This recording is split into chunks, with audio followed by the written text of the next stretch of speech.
Welcome to the Planning Board meeting of January 7th, 2020. Would you all please stand for the Pledge of Allegiance?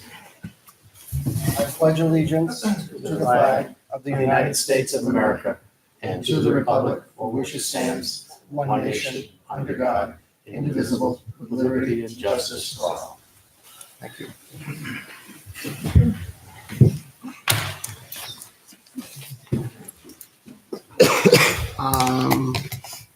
Tony is not going to be here this evening, but it looks like we have the other members of the board here. We do have a quorum. I don't think it'll be necessary to appoint an alternate this evening. So we'll move on to the roll call of members present. Michael Croto, Chair. Kimberly Queen, Vice Chair. Kate Stevens, member. Ron Stevens, alternate. James Buffetti, member. Joshua Smith, member. Curtis Sampson, alternate. Happy New Year, everybody. It's 2020. The first order tonight would be public input on non-agenda items not on the agenda for this evening. And we have rather a large agenda this evening. So is there anyone here who wishes to speak on non-agenda items not on the agenda? Okay, hearing none, I will close public input on non-agenda items.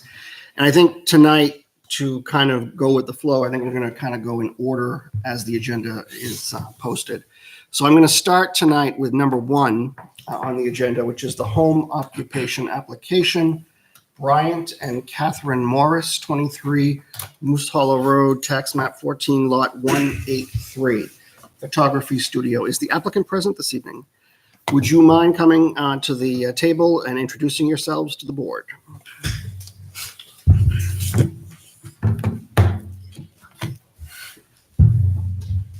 Do you want just my name? Yeah, well, you can state your name and address. Okay. My name is Catherine Morris. My address is 23 Moose Hollow Road, Litchfield, New Hampshire. Good evening, Bryant Morris, 23 Moose Hollow Road. Okay. So I don't know if the board had an opportunity to see, it was posted on the site. We do have a home occupation permit application that was submitted for 23 Moose Hollow Road in Litchfield. This would be for a proposed business, photography, storage, office, occasional client meetings. So I think, first off, I just want to make sure, Joan, have they met the requirements for home occupation? Have they paid their fees? Have they butters been notified? Yes. So Fees and paid and butters notified. okay, all right. So maybe you could give us a little bit of information and start. Introduce yourself, start, and tell us what it is that you're proposing this evening. You want me to start? Fill it in. He'll start. Okay. So my wife created a photography business over 10 years ago, and historically we've rented mill space up in Manchester. After a couple evictions where larger companies came in and leased out a whole floor, or the building was sold, we've had to move 3 times, and it's mainly used, the space that we had was sometimes shared. It was mainly used for client meetings and to hold storage, just to have extra place to put stuff. We thought years ago, wouldn't it be nice to be able to have those capabilities at our house, but it just never worked. So this last time that we were first forced to move, go into a partnership with some other folks, it was a rough road. We said, let's look into it. So we designed a shed through Reed's Ferry to kind of hold our stuff and to potentially meet some clients and to additionally do some shoots within the building. So we spec'd it out with Reed's Ferry and ran electric to it. And it's going to satisfy our needs from a workshop area, again, storage for office time for both my wife and I, and just a general place to meet clients occasionally. When we said photography studio, I kind of want to be clear because, and my wife can probably take over pretty soon, but the majority of our business is weddings and kind of off-site outdoor photo shoots. There's not a large percentage of our businesses would be done within an inside setting, maybe some newborns and some other client visits. So what we did was, keeping that in mind, we looked back historically over the last year or so and said, okay, how many of those meetings and photo shoots that you've had would now come to the house? And we averaged, I have it on there on the sheet. I mean, it's no more than 3 per week visits to the house by a client. So I'll let you guys. So I'll back it up a whole bunch. Brian and I moved to town in 2005. We lived down on Page Road, and we had a baby.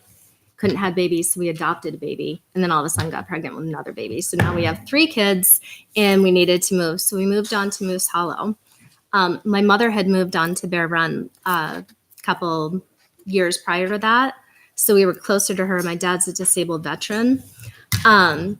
So what I do primarily with my business, our average of 3 a week really comes down to the majority of my business is around the holiday time. A lot of the work that I do is charity work. So during the holidays, I will offer a free photo session for a gift in exchange for a gift for a child in need. So back to about 2009, we've been doing this. We usually donate about 300 gifts to either Litchfield, Linda Peoples here at the Litchfield Church, or we'll do Salvation Army. Another thing that I did this year that I hadn't done previously that was studio related was we designed through the Litchfield Blast. They were going down to Florida and they had asked if we could do a fundraiser. So we raised over $2,600, which I gave to them.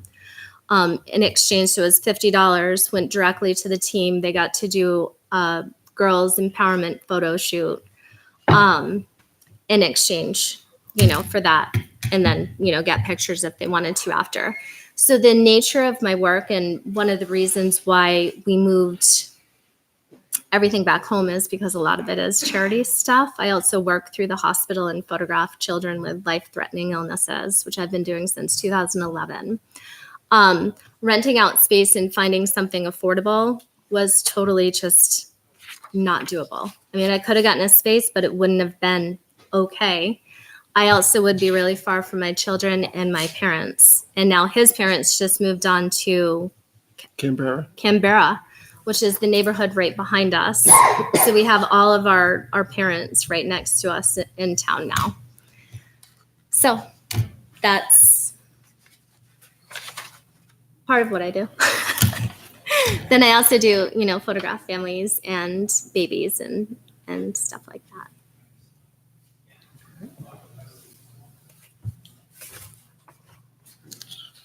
Does the board have any questions for the applicant? And you said the majority of these photography sessions are not in the studio. They're, like you said, wedding Right. reception. So a lot of them are fall sessions outside. The number we came up with, the average of 3 per week, there's 3 days during the holidays when I have those charity sessions with the gifts. So those 3 days, that's when 70 sessions happen. Okay, so it's not 3 trips per week. It's 3 It's days 3 trips. worth of. I'm sorry. Well, They're averaging 3 per week. So what we did was I'm just. we took the total number of possible visits to the house and divided by the number of weeks, but it's not a steady 3 per week. But I think that's the way it was asked in the application. So that's the way we did it out. But to Katie's point, there are a select few number of days in the year that are heavy. It would be Okay. 3 days that would be busy, and that's just because it's a charity event.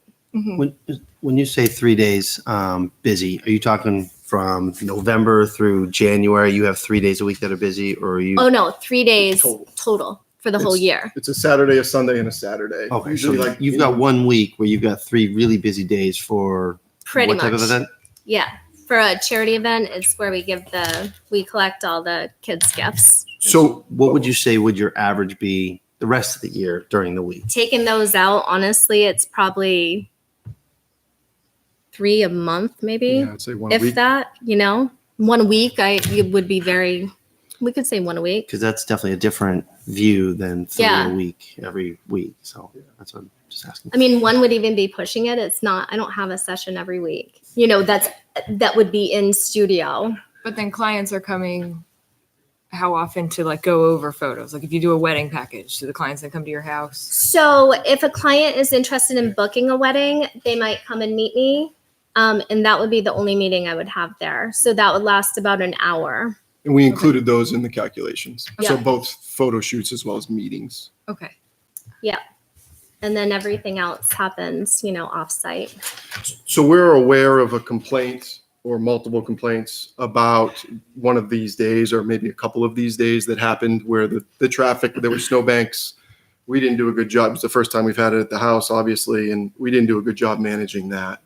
We commit fully to redoing that schedule if we're allowed to continue to do that event in the future. And we could utilize our driveway, which we didn't this particular time.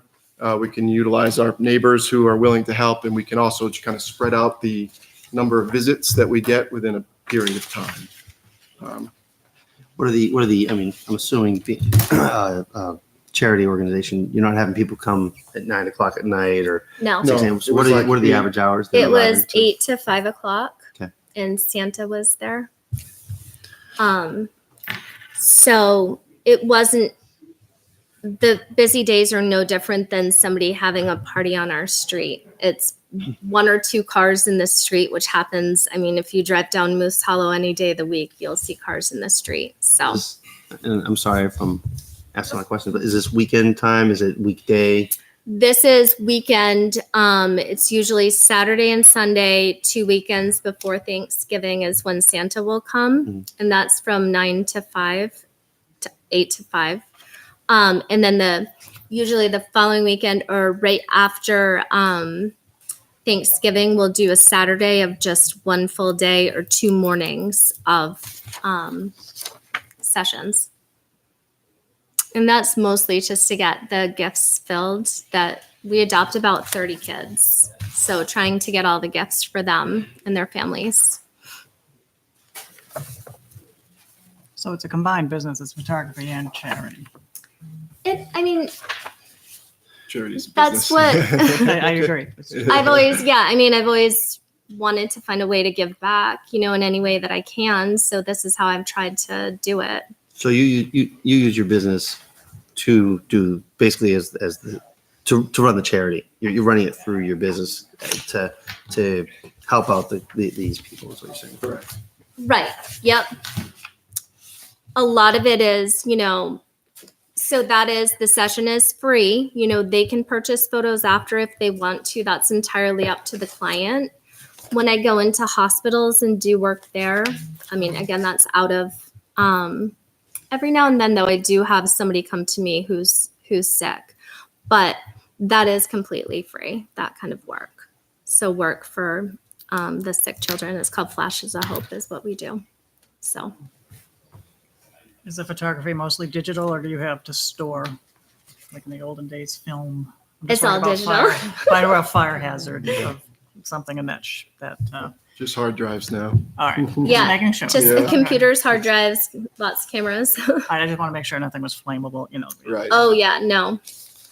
What? So you said you've been doing this business for 10 years, I've been in business, So, since since 08? 2007. Well, and I guess one of the Okay. questions that I'd be curious on is what do you see forecasted for business? Over the next 3 years, 5 years, 8 years. Like I would assume being a neighbor in there, your butters would be concerned with. Well, right now you have this for traffic, but what are we going to Yeah. be looking at 2 years from now, 5 years from now? Yeah. So I it's don't- amazingly steady and consistent. I Yeah. mean, she's kind of a one-person show. The amount of weddings she does is pretty much the same every year. The amount of, yeah, I don't see it all of a sudden changing or anything like that. I really don't. So it sounds like that you're aware of complaints from abutters. very minimally, but yes, Peter Dion stopped by the house. Have you seen the letter that was submitted to the board? No, From 3 of the abutters? No. from 3 of them. Yes. No. I was gonna wait till you were finished, but I do have the letters here. I have 2 letters actually. They're both dated the 16th of December, 2019. So what I can do is read them both into the record. So the first one is to the planning board. It states, members of the board, we wish to submit our objection to the home occupation application at 23 Moose Hollow Road. A home business is in a residential neighborhood where customers frequently convene to conduct business needs to be carefully considered. The impact of parking, visual disharmony, and road safety have us concerned. The neighborhood along Moose Hollow Road was established over a decade ago. The non-commercial residential nature of this neighborhood is the reason we built our homes here. Although cyclical, activity in front of 23 Moose Hollow Road has not been typical of a home-occupied business. It has had an impact upon the character of the neighborhood, in addition to creating a roadside safety hazard. Clearly not what is intended from a home-occupied business. Sincerely, John and Tita Petrino, 24 Moose Hollow Road. And I also have the names Mark and Sandra Martell, addressed to this letter, 25 Moose Hollow Road. Ken and Leslie Morgan, 26 Moose Hollow Road. The second letter to Litchfield Planning Board, December 16, 2019, from Canberra Village Board of Directors. Abutters response to requests made by 23 Moose Hollow Road. Dear board members, speaking for the residents of Canberra Village Condominium Association, we have no reservations regarding this request and approval by the planning board. Thank you for the opportunity to provide input into this request. Yours truly, Steve Brooks, Vice President of the Board of Directors, Canberra Village Association. Are there any other abutter letters, Joe? No. So these were the two that we received, so. So I was just curious as to the first letter, the sentence that says, although cyclical, activity in front of 23 Moose Hollow Road has not been typical of a home occupied business. Do you have any idea? I have no idea. So I don't fully understand what that means, but I'll tell you there has been zero business activity except for those 3 charity events, which were admittedly busy and probably caused concern. I wish we would have had the opportunity to speak to them, but we didn't. That is not typical of what will happen the rest of the days of the year. I will say, however, that we are a very active family and we have people at our house, her parents, my parents, or friends, just All the about time. every day. Every day. Whether it's dropping off kids, watching kids. So there is a lot of activity and they are directly across from us, at least that family Person is. that wrote it. But I don't know really what they meant by that. Okay, but that's, it may be stemming from these 3 days. I would imagine that it is. This past November. Do we know if the abutters are here? Well, I was gonna, I could just certainly told at this one time to open it up to public input. Are there any of the abutters that I just mentioned in this letter present this evening? You are, okay. So I'm gonna open it up to public input. Is any members of the public who wish to speak now? So if you want to just come forward, introduce yourselves and state your name for the record, address, and why you're here. So, will you come up here? You can. It might be better if maybe you did come up to the front just so that maybe you can get into the microphone. Sometimes it's. Yeah, if you want to move over just for a second, I'm sorry, and let them have a seat, that'd probably be better. Thank you.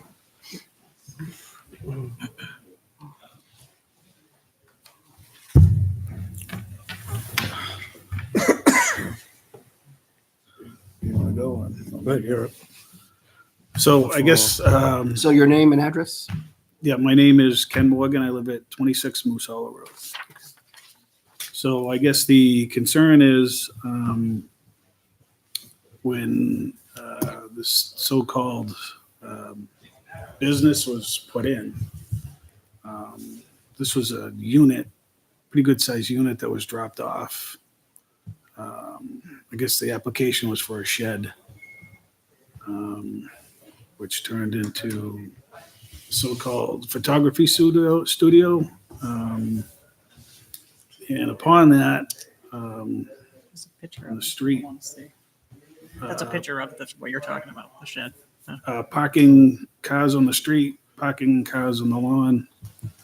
And again, if it's one or two charity events, the Facebook page is posting, sittings. I mean, I believe that charity stuff is typical of a photography studio anyway.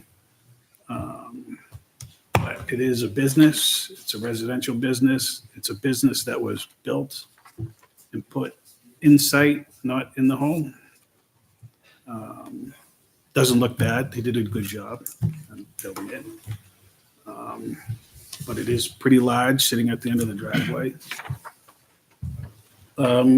Business, I'm concerned that, business coming out, it's going to turn into traffic just coming and going. We got Santa Claus, we got the Easter Bunny, we got Valentine's Day, summer stuff. It's a retail business. Anybody knows, you can go to the mall, get a sitting. That's some of my concerns, John. Yeah, I just saw there's a lot of activity over the course of the summer. I mean, it was, onesie, twosie, cars in the street. I thought, well, it's a very popular family. And that's probably the family activity, but then it just kind of rolled into the sittings, I guess, or I wasn't sure what was going on, but there was a significant amount of cars through the course of the holidays out front. And so it's kind of a shock to start having a business operating across the street from me. Oh, I'm sorry. If you can sort of speak louder, Okay. because I guess some people in the back are having trouble hearing. Yeah, so, I speak Just speak up. softly anyway. and can you give us your name and address? Oh, yeah, I know my you gave us- name is, I'm sorry. John Petrino. I'm over 24 Moose Hall. Okay, thank you. So if you want to push the mic closer to you, if that helps. Probably does. Yeah, okay. Yeah, it's just if you can speak up, because people are trying to. So to elaborate on what he was saying as well, and as they were saying, they have lots of family members that come and go, but kind of the joke, so to speak, was, how many parties can these people have? There's a party there every weekend. Maybe the family parties every Saturday, Sunday. I don't know. Could be business. I don't go over there. I don't go look. But certainly when the photography studio / shed was dropped off, there has been a lot more activity over there.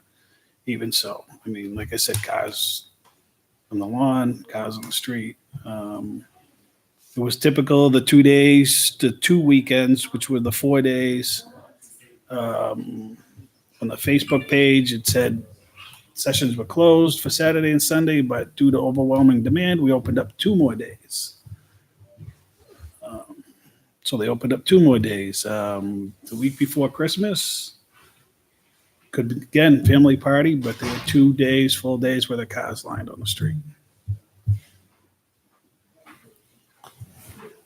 So the concern is, it being a, photography studio, being a retail business, in-home occupation, I would assume is somebody who's an accountant or a lawyer or a psychologist that may have a client come and sit there, or somebody who's baking cookies in their kitchen, or, but certainly not to have retail customers come and go, buying photographs, being, they said these sessions were every 20 minutes. So if you do that math throughout the course of an 8 to 5 day, even during the holiday season, it's a lot of traffic. Anything else, or?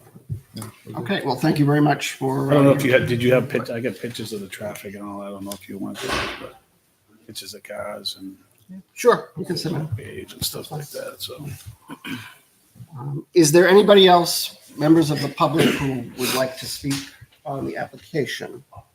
Okay, I'm going to have you come forward and sit at the table and introduce yourselves to the board. So state your name and your address, please. Hi, good evening. My name is Heidi Ames. I live at 21 Moose Hollow Road in Litchfield.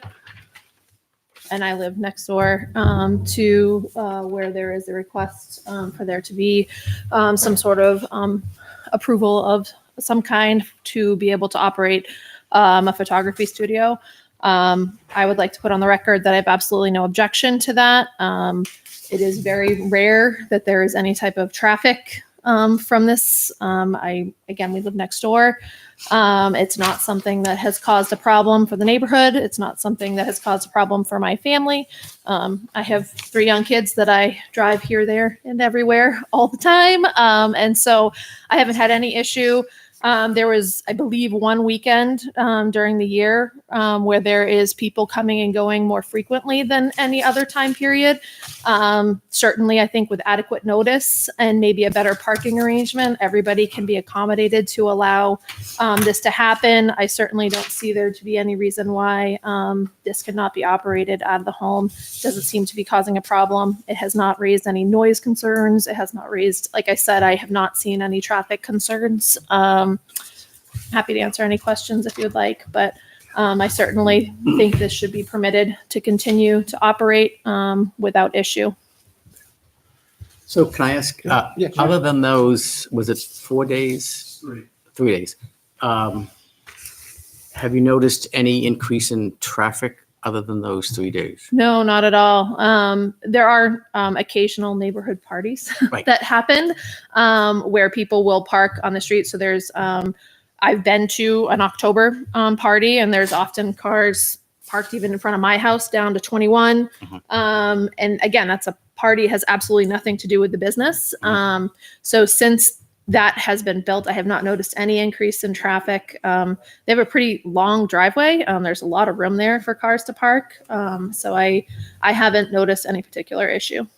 Thank you. You're welcome. All right, thank you. Thank you. Thank you very much. Anybody else wish to speak concerning this home occupation? Yeah, sure. If there's nobody else from the public, certainly. I don't think there is, so yeah, certainly. Have a seat.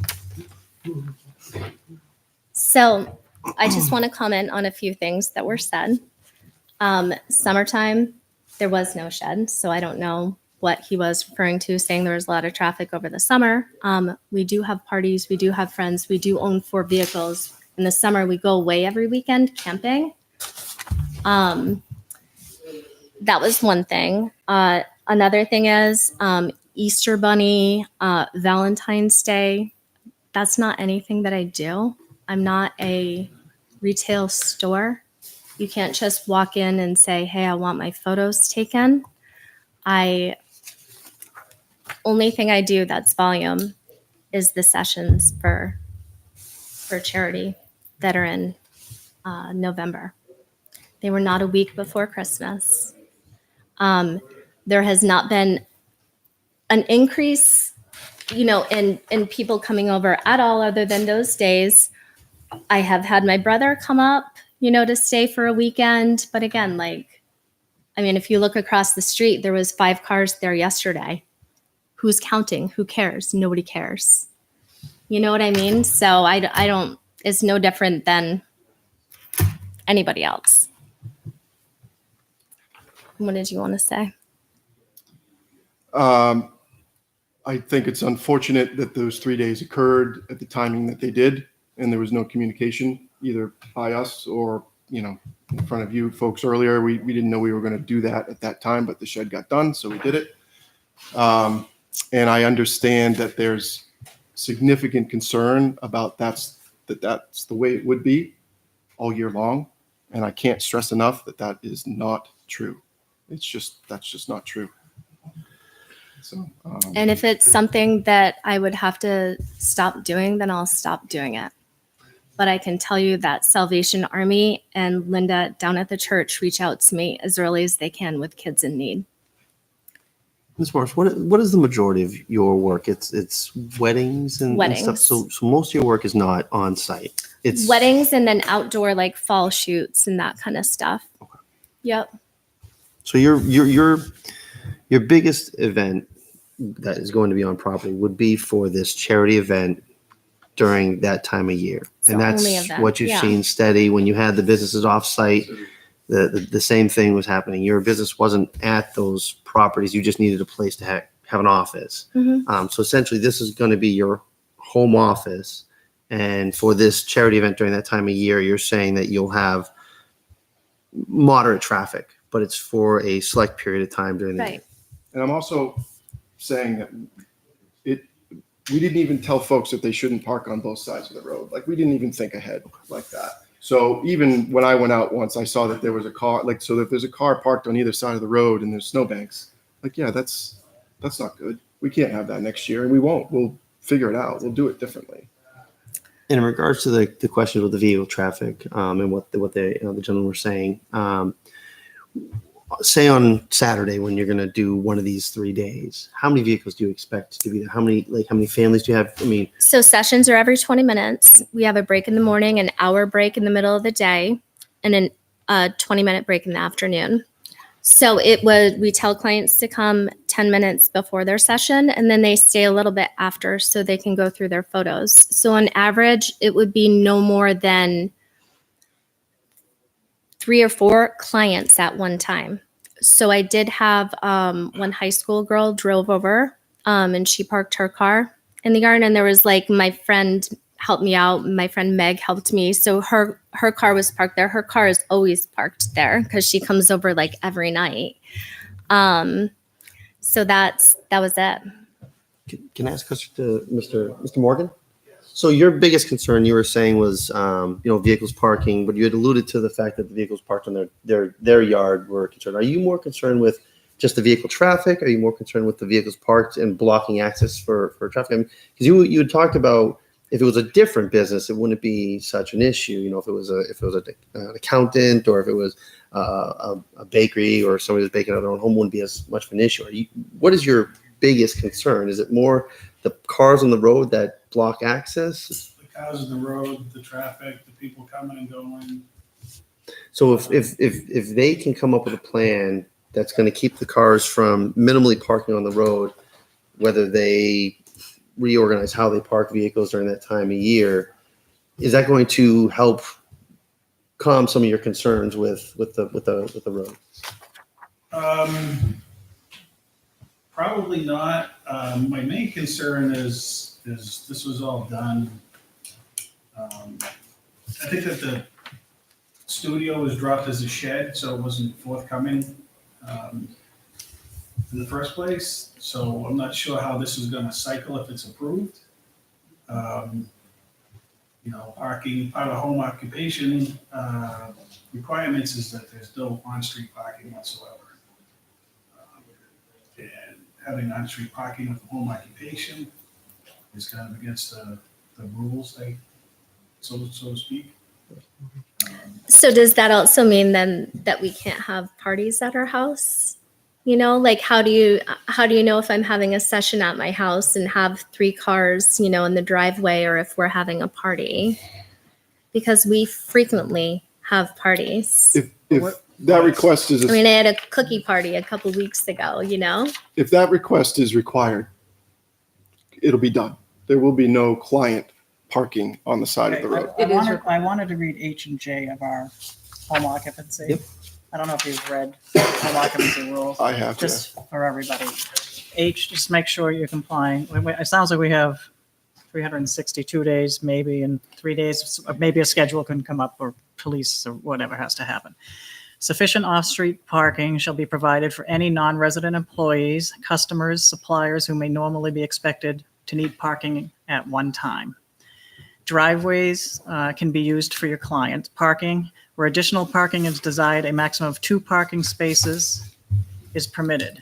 Parking spaces shall be a minimum of 9 by 18 feet. You have a big driveway, we saw it. On-street parking shall not be prohibited. So party versus, if you're under this, our law here, you can't park in the street. Personal parties is another issue. So, Right. So, the scheduling is really those 3 days, Mhm. right? And then J says traffic generated by the home occupation shall not create safety hazards or be greater in volume than would normally be expected in the neighborhood. So those are the two that we have to make sure you can abide by. Yep. Do we think you can abide by? That's I really know. the question where we're asking here, right? It sounds like you can most of the time. For I can tell you, we have a year to plan it, and we will plan it. Right, so We'll the do a better schedule. job than we did this last Like year. Curtis talked about a schedule maybe for the critical days of, I think, I mean, it would definitely calm, I think, people's concerns about the traffic, but you'd have to, in my mind, I would say you'd have to show me somehow that you can prove that this is what it would be, and I guess that is what I'm saying. Do you have any type of data of years past on the type of traffic that comes through that we could possibly look at that would say, this is the type of volume of people we have coming through, or does it It's change? great. I mean, It's tough I'm 'cause it's- one person doing Yeah. photos at Are one you talking time. about just in those 3 days? Just in those 3, I mean, that really is what seems like the concern here is going to be. If that's really the only amount of traffic that you've got coming through and everything else is off-site and meeting with clients. I mean, if you have one person come over to meet for 2 hours to talk about wedding photos, I mean, that would go back to Mr. Morgan's talk about if it was an accountant, he wouldn't have a problem with somebody coming over and doing that. So I could understand it. But if you got 10 cars coming over every 20 minutes, well, I could see there's a concern where you've got that much traffic Yeah, coming so through. it's one car, one new client every 20 minutes, but other clients are leaving For 3 days during that time. for what ended up being 3 days. Yep. So I could understand the concern where you've got that volume coming through with the traffic turnover. So I would think that having some sort of plan in place would be. One more thing, they're referring to 4 days. They think it was 4 days. It was not 4 days. It was 3 days because that Sunday my daughter had a gymnastics meet, so we had to move everybody to the Saturday prior. So we just filled the day instead of doing it 2 separate days. So it was 3 days total. So we've already thought about, or do we do like a shuttle somewhere, or do we just frankly take this event maybe offsite? I mean, we've Or we can already just started park to think all of about our it. cars at somebody else's house, like my mom's house. Yeah. That would take care of 4 cars right there. And then space them out more than they are now. Rather have the 3 families But if per we hour. space it out, then we're talking about now we have a longer time of traffic but is concerns. the charity event that you're taking pictures during the charity event, or are you handing things over at that point? So they're Maybe handing distribute it gifts to somewhere us. We're collecting gifts. I can show you, like, we have piles and piles of gifts to give Can to they be charity. distributed a different ways? I'm asking instead of the point of contact being, It's possible we could do like present collection at a different But that time. wouldn't even or- matter because they come over and I design, sets for them to sit at. okay, so they do take a picture. Yeah, during they the would event. take a picture. Yep. It's not just collecting, just. No, distributing. it's they come, but it's only a 20-minute, they walk in 10 minutes before, hand their gift over. Okay, you're here. Here's your gift for child 18B at Salvation Army. Then they come in 20 minutes. Then they look at their photos for maybe 20 minutes and then they leave. Sometimes it's longer. Some people take an hour. We don't kick them out because we feed them. It's a busy 3 days, and we can make It changes. is, and it's also busy 3 days for your neighbors too, I- because it's the understandable. holiday season for them as well, and they're trying to have So it visitors is, I mean, and these family. do happen before Thanksgiving. So it is 2 weeks before Thanksgiving. So it's beginning of November-ish, middle of November. It sounds like we can try to see if we can get this to work, right? It's not, there has to be some plan for, I think, to pass at least these two, because these are the laws we have to follow. Sure. right? So- For granting one. Is it, well, okay. You see this? Did you see these pictures yet?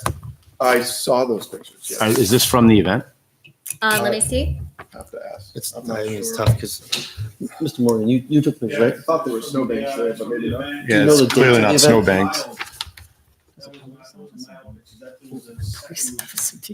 Are there cars in your driveway also, or is, No. Generally not. that's all I want to No, know? nobody parked in the driveway. I have an assistant who answers emails. Happens to So I tell guess- people I guess- not to park in the driveway, but I guess part of the thing that I'm understanding too is that one of your biggest concerns was that there was no notification to anybody. It just kind of all of a sudden just happened. And I feel like there's a few things that could be done to maybe remedy that doesn't have to, really cause, angst for the neighbors, and it doesn't affect your charity event. And it really just comes down to better communication and better planning with it. I mean, that's, Yeah, I'm getting concerned, I mean, yeah, they get parties all the time, but who are we to decipher what's a party and what's not a party? Agreed. You know, do we have to set up a GoPro, you know, time lapse in the house? I mean, So it's all been parties except for 3 days. I can't stress that enough. party every weekend. So It is. is that a problem? Okay, That's fine. all right. Yeah. I think we get it. I guess the question is, what does the board wish to do with this occupational permit? Do you want to allow it? Do you not want to allow it? What's the feeling of the board? I think they're two separate businesses. I think I understand the charity, you're taking a picture with the gift too, but if it wasn't for the 3 busy days, I don't think this would be a decision. I think maybe that could pass, but it's those 3 days, the other 3 days might treat differently. Maybe it's 2 separate decisions. I don't know if you can separate them out, or it gives you time We can to come up I with mean, a I can, plan. it's my business, so I Do can do anything we whatever. want. I mean, if I'm told I can't do them, then I won't do them I anymore. think it might be a good idea too, to maybe have something written down on a plan on how they would properly execute running that event. You know, what you would do for consideration with the neighbors. If you have that much volume, that much traffic, you know, I think you had mentioned, you know, maybe you need a police detail. Maybe you don't. Maybe we needed to put out communications in advance. So maybe having something from Mr. and Mrs. Morris stating how the event would actually be operated might be something that we would need to be able to look at and review. You know, I was doing a little bit of Google Earth just now to try and look at everybody's addresses and see where everybody was situated and to see, you know, how that would affect. So maybe even just going out there and looking at the location and understanding where everybody lives and in relationship to where the property is, and wouldn't be a bad idea. Your livelihood is still the weddings and the graduation as well, Well, right? not graduate. Well, but yeah, you said yeah. in the fall, there were like high schoolers. Is Well, it, fall, everything is off-site. I mean, I do everything, you know, at the beach, so over the summers at the beach or wherever we're camping. But you I'll use do that as photo an shoots. office, right? Yeah. storage Yeah. Do right you now? want to break it up into 2? So that would things? be, I guess, The 3-day that would event be and my then the- ask. Is it possible that we commit to not, as of right now, saying we'll have that event here in 2020 until we get a plan approved by you, but that the home occupation going forward without that event could be approved? Well, I mean, I think in terms of the home occupation piece, I think obviously it has to apply to the site plan rules. Jay, I know you didn't really review this. Do you have any suggestions maybe? I know that you're our planner. I think that I know you've heard a lot. I think you kind of do have a couple of things going on. You've got a home occupation, and then you have this additional event that happens associated with it. So if there were an interest in saying this is the scope that can be approved, greater than that can't be, that's a possibility. But you know, I do zoom in back to the requirements in the zoning ordinance that you know you were already articulated. You can't have off-street parking associated with a home occupation. It really shouldn't have the appearance of significantly additional traffic. So I don't know that it's possible to come up with a plan to manage the event that meets the requirements of the home occupation. It's possible, but I think that would be challenging. Everything else that's been discussed is within the confines of a pretty typical home occupation. You have a big driveway. We do have They a big can hold driveway. them in the driveway. Yeah, I mean, I mean, Yeah, that's, it- you know, work honestly, under like, I solution. understand there's like people coming in and out, but it really is no different than, you know, any of the parties that we have. And what I'm worried about is now, you know, my daughter, her birthday's January 27th. Like, am I not allowed to have a party without thinking that like we're hosting a studio event? You know, like that's what's concerning to me. You know, we have 3 children. We have my parents right up the street, his parents across the way, you know, through the woods. Like I'm concerned. So, I mean, what I would say is, it sounds like you've learned some important lessons from what happened, Yeah. and Yeah. that you're going to take that into consideration. That you could hold this event. You could devise a plan that would hold this event that would comply with the regulations. Yep. I have no problem with it. So, you know, I would I would approve this because I think, yes, it could have been handled differently. You acknowledge that, you understand that, you've got neighbors that that are unhappy. It's in your interest and all your interest to be able to live better together. But otherwise, I don't see any reason why. And I would move to approve it. Both of them That- together or just individual or? No, together. Yeah. I mean, the assumption is that they would have to comply with the rules in terms of no Yes. on-street Off-street. parking. They would have to figure out scheduling. They would have to figure out other ways of doing that. But I don't think that we need to separate this 3-day event from conducting the business. I just think that you have to comply with that. And I'm very confident that you will figure that out as you go forward. Or we won't do it. Or you won't do it. Right, right. Well, I think it's common sense. I mean, if you can work within the confines of what the site plan says, then. Your driveway's big. I know you have Yeah. 4 cars. Well, you said you had 4 cars. We're not watching you, but I'm saying, I took, we drove by, we saw, So out of you could make curiosity, it work. Yes. What would that look like? Coming back to another one of these meetings and presenting the No. No. plan or No. just No. getting it done per the guidelines? Can get and it done suffer the tonight. If the board consequences? is so willing, the board can make a motion to approve the plan or conditionally approve it, provided it follows the site plan regulations. And, yeah, so it's, that can happen. May I ask a question on Jay, just to clarify? Not you, Jay, but Jay over here. The traffic generated shall not create a safety hazard or be a greater volume than it would be normally in the neighborhood. Now, if they never incorporated or did this and they just did it personally, they'd still have all that traffic in the neighborhood, right? Coming in to take charity and get a picture with the gift. Unrelated to a business. Yes. Unrelated to a business, they'd be doing it anyway, is my point. Or a party or any Yes. social event. Yes. Yes. So, yes, I just want to make sure because it is generating more traffic, but you're doing it anyway at the moment without this permit. Right. I mean, any given Sunday. But you're aware now, I can Eight give you my cars. copy as well. If you look at Yeah. H and J, you have to, it has my notes on it, I If apologize. it's business related, It's they'll all about be the in parking parking, lot. and you could make it work with your driveway. Yeah. Mhm. So if I could say one more thing of importance is, if this gets approved and we move forward, I can guarantee to you as well as our neighbors and abutters that no client will ever park on the off street. Okay? Any client that comes to our house will park in our driveway. Period.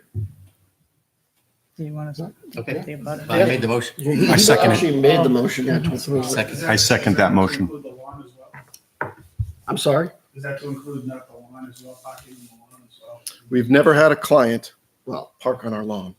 Our I friends think- park on our lawn occasionally. if Take it off the if it's in the driveway, I think we mean in the driveway. So it's not on the street. So I don't think. We do, though, we will say, like, my friend who comes over every weekend, she just parks down at the bottom of the hill, It's not a but client. off the street. She's my friend, but she has to get her kid to gymnastics and then basketball. So she parks right down at the bottom on the grass. I mean, So is we're- that okay? We're free to do that. It's our friend, not a client. No I know, client I will know. park anywhere As but our long as driveway. it's not, I mean, this is a home occupation. It regards the business. Right. aspect. Okay. If it's the business, it can't be on the street. Does the, like, can you clarify when you say park on the grass? Do you mean like pull up their driveway, park on their own grass? Or do you mean off the road on the grass? Yeah, they have, If they I have a could. section in front of their house as well. Correct me if I'm wrong, but we have people that will park almost perpendicular, if you will, here, because there's an open space right here. And then and there's a stone wall that goes right through here. So they park kind of half on, half off the road. Friends, in regard- not clients. But these, Friends. these are your friends, or your, Right. yeah. In regards to Yeah. business, Clients. wouldn't Oh, be you- able to yes. happen. Don't I was drive talking about on the during lawn. event. During the You- event, there were a few cars on the lawn. My friend Meg was there, so her car was on the lawn. The last event That's was a a miss. separate entity. Yeah. That's Now, separate. now, question though, just for clarification, are your friends there at this time for the event? Or are they just, I mean, because I would assume if they're there for the event, that's part of the So business concern. they're not employees because they just kind of fix cookies and do whatever, move gifts. I mean, I don't know what you would call them. They volunteer. If they're, I mean, I would Well, think if if they're there they're for part the of the event, business. if they're there for the event, Or the- it's part of the function. I would say you'd have to get them off the street. Yes, there Okay. will be no To- Okay, yeah. Let's off-street just- parking yeah. for the event, period. I mean, just to make it easy. Yeah. You know, I just agree. to solve Yep. Cut and dry. Agreed. And you have to make sure a fire truck can get in there Absolutely. with people parking. Right? Oh, You know, yeah. and we're getting them out fast enough or whatever Yep. you're doing there. Mhm. Like she said, like we've been saying, you got plenty of space in that driveway. We Right do. off to the side right there, you could make that work. So, So I have a motion to approve. you have a second. I had a second. Do I have any further discussion? Who did second? Joshua. Hearing no discussion, all those who would approve the home occupation for Brian and Catherine Morris, 23 Moose Hollow Road, Litchfield, New Hampshire, signify by saying aye. Aye. Aye. Those opposed, abstained, motion carries. What are we? 1, 2, 3, 4, Some are alternates. 5, 6. Oh, 1, 2, 3, 4, 5, 6, 6, 0, 0. Okay, so, Thank you. yeah, I mean, as I said, I think it's, it's common sense. So, I mean, it is a home occupation, it is a business. So, as long as you're in with the site plan rules, Thank you. okay? And I'm sorry. That's all Are right. alternates voting right now? On that? no, because we have a quorum. So it's 5-0. Five, I'm sorry. Oh, did I say 6? 5, 0, 0. Those are the spacing requirements in your driveway and staying off the road. Mr. Morris, you said you had something to say? Just thinking ahead, I was just thinking about complaints, continued complaints and how we would justify if there were complaints that it's not business. It's an enforcement issue. Yeah, that's something for the town. It's not really. Okay, good. Thank you. Okay. I appreciate your time. Well, Good night. moving forward.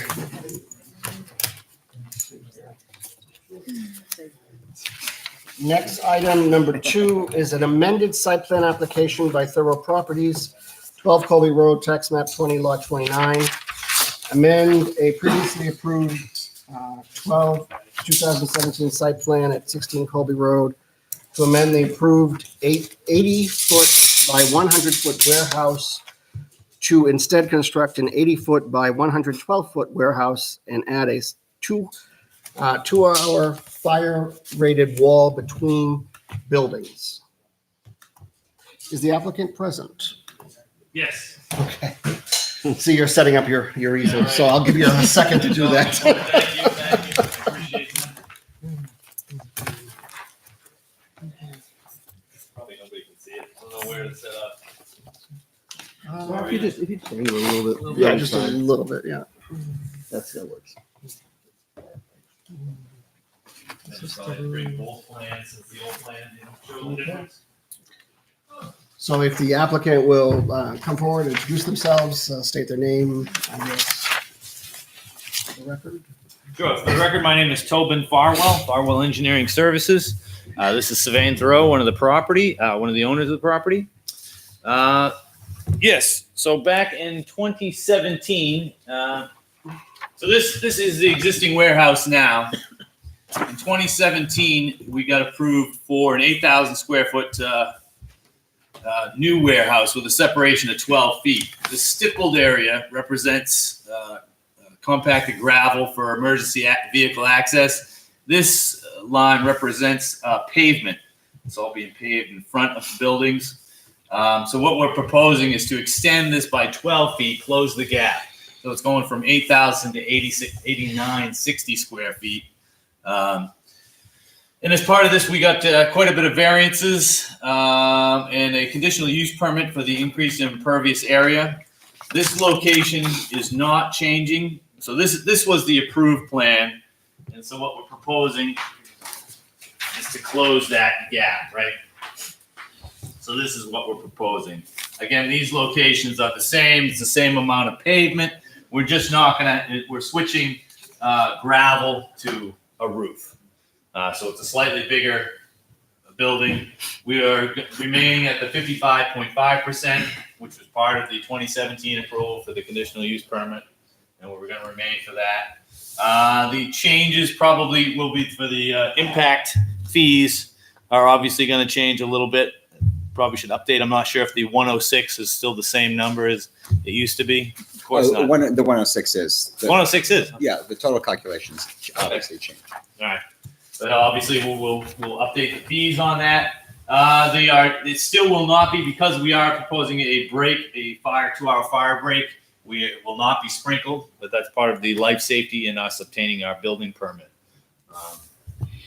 So I think it's fairly simple of what's going on, but we're here to answer any questions if you have any, and looking to amend the plan again from an 8,000 to an 8,960 warehouse building. Well, first of all, before we even go into that, we should just make sure we have the completed application and accept it. So, Joan, do we have all the information we need to complete the application review this Yes, evening? it was published in the paper, butters notified, and fees are paid. Okay. Given that, we have the required stuff for application. I would entertain a motion to accept the application for its completeness.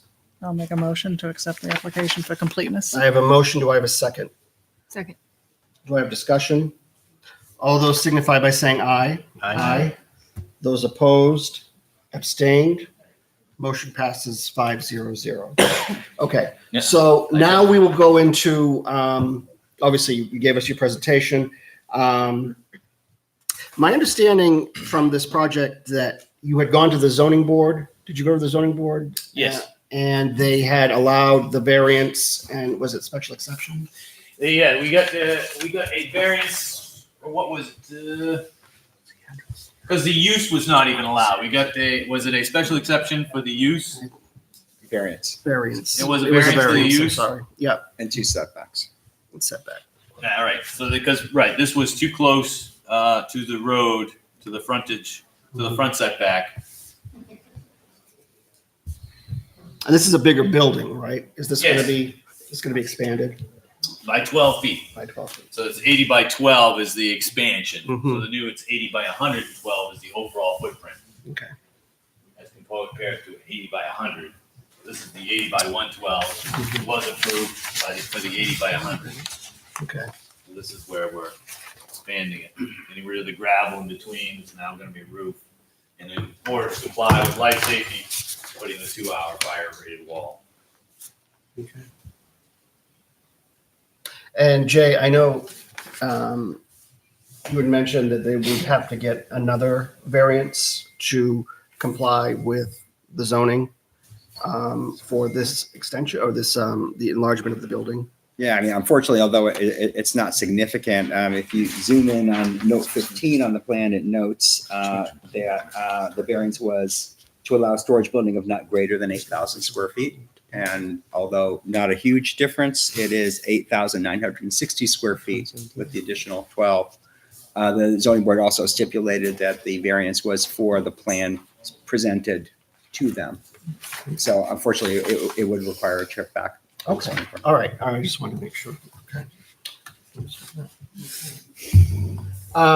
So essentially, you're looking to amend the reference sheet 1. Is that what I'm understanding? To reference the site plan approval? Is that what we're doing? And note 16 to amend impact fees. And something about the owner's signature is required on sheet number 2. That's the recommendations.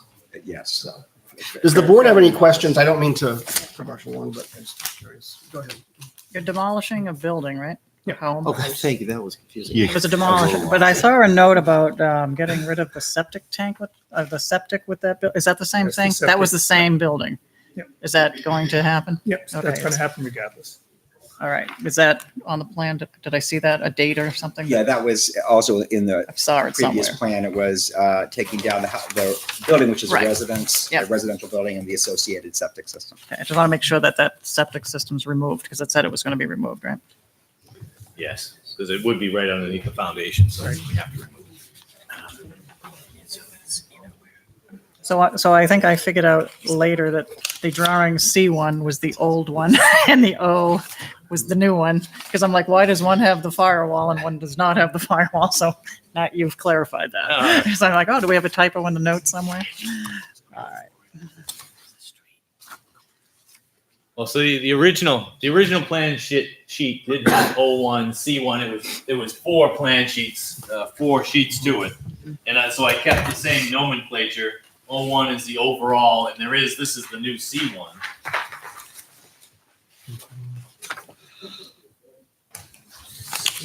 So there's now just 2 sheets, O1 and C1. So while those would be the only ones amended, the other ones would remain, in force. They would remain a part of the site plan. One of those was the building elevations that were approved, and then the other was a detail for a grass swale. So it's O1 and C1, you said, was the,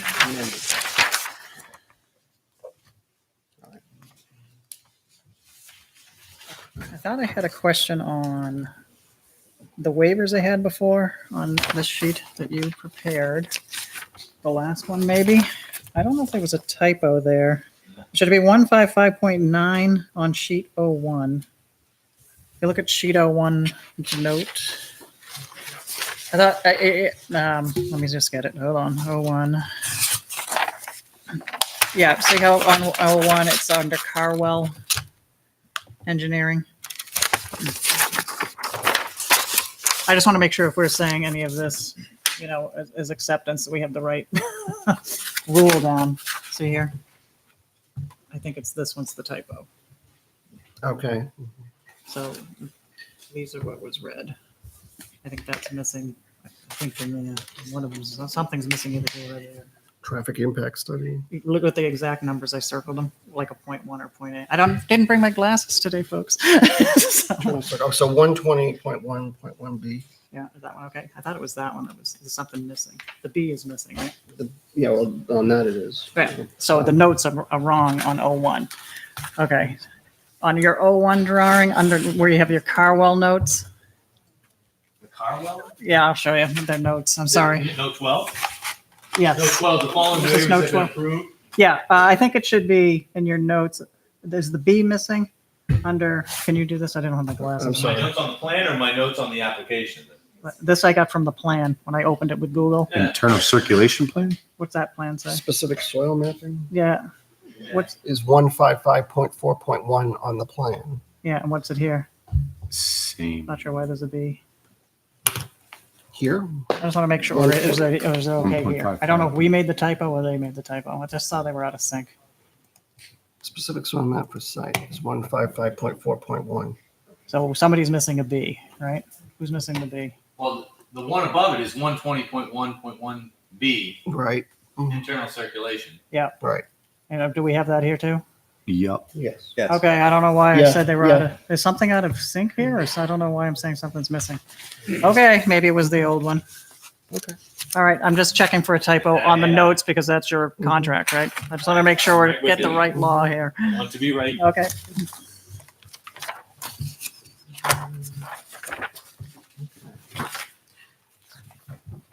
Oh, look at that. It should be 1559 is what I was saying. What is 1559? I just want to make sure. It's 1559 here. On sheet 01, Yeah, 01. What's 1559? What do we have? maintenance and inspection. What do we have? Waiver from the requirements to record the document. Maintenance and inspection. Do we have 1559 here? Yes. Okay, just making sure. Sorry, the one day I forget the glasses. All right.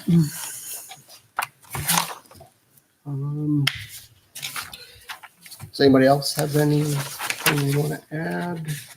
I will open it up to, at this time, to public comment. Does the members of the public here tonight that wish to speak on this project or would like to comment? Okay. Hearing none, I'll close public comment.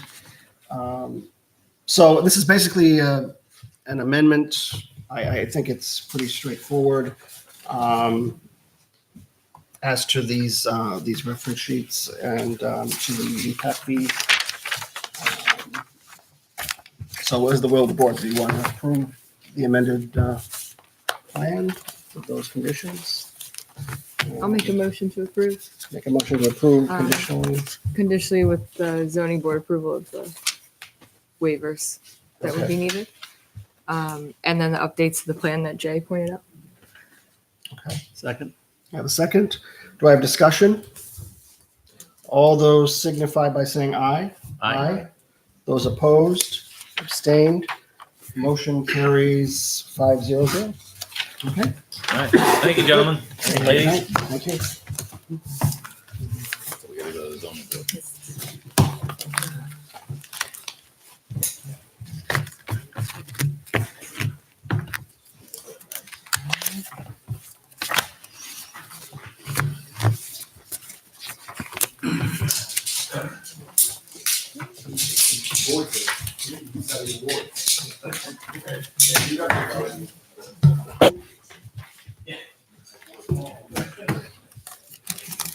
All right, the next item on the agenda for this evening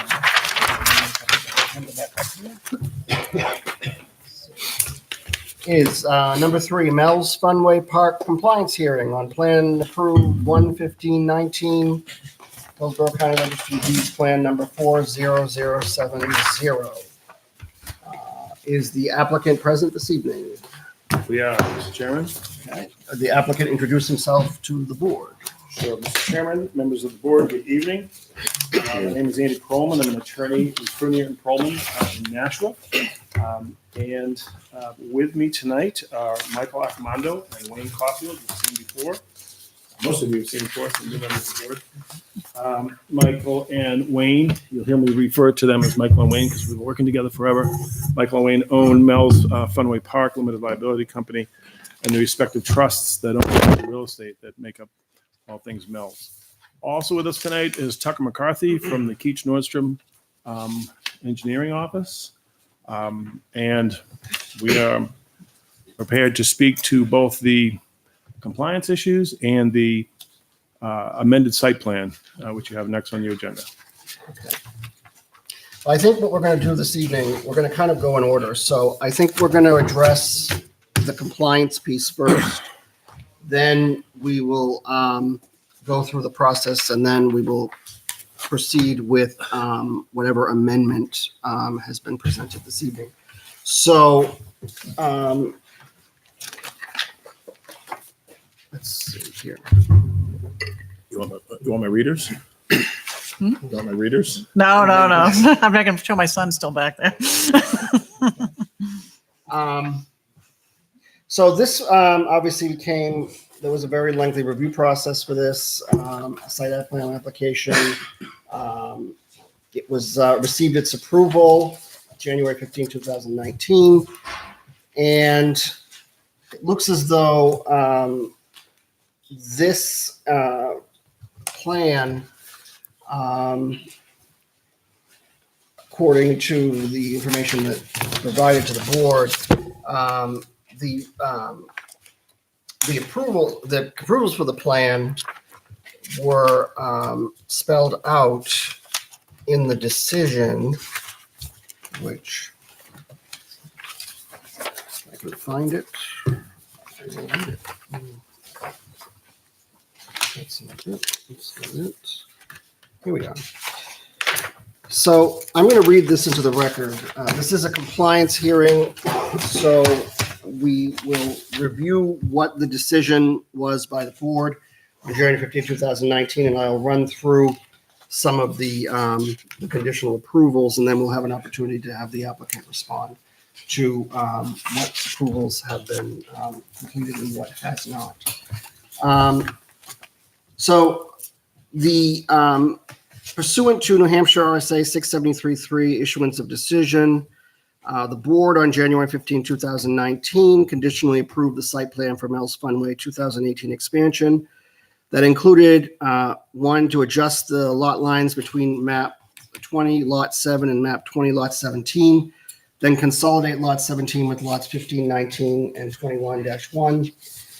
Site plan approval for removal of the existing driving range and layout of proposed bumper boats, bumper boat pool, kiddie bumper boat rides, kiddie go-kart track, 4 bounce houses, a gem dive, and other park improvements. To amend the site plan approved June 6, 2017 to allow a permanent enclosure of the 3 pavilions, and to amend the site plan approved February 17, 2015 to allow a permanent fence to screen a portion of the hayride pathway and show the 2 barns per building permit, number 2015-129 and 2015-130. This was conditioned upon the following: plan copies with professional seals and signatures, original Mylar with professional seals and signatures for lot line adjustment and site plan, electronic submission per regulations, as-built as required. All fees were to be paid and escrow maintained as required.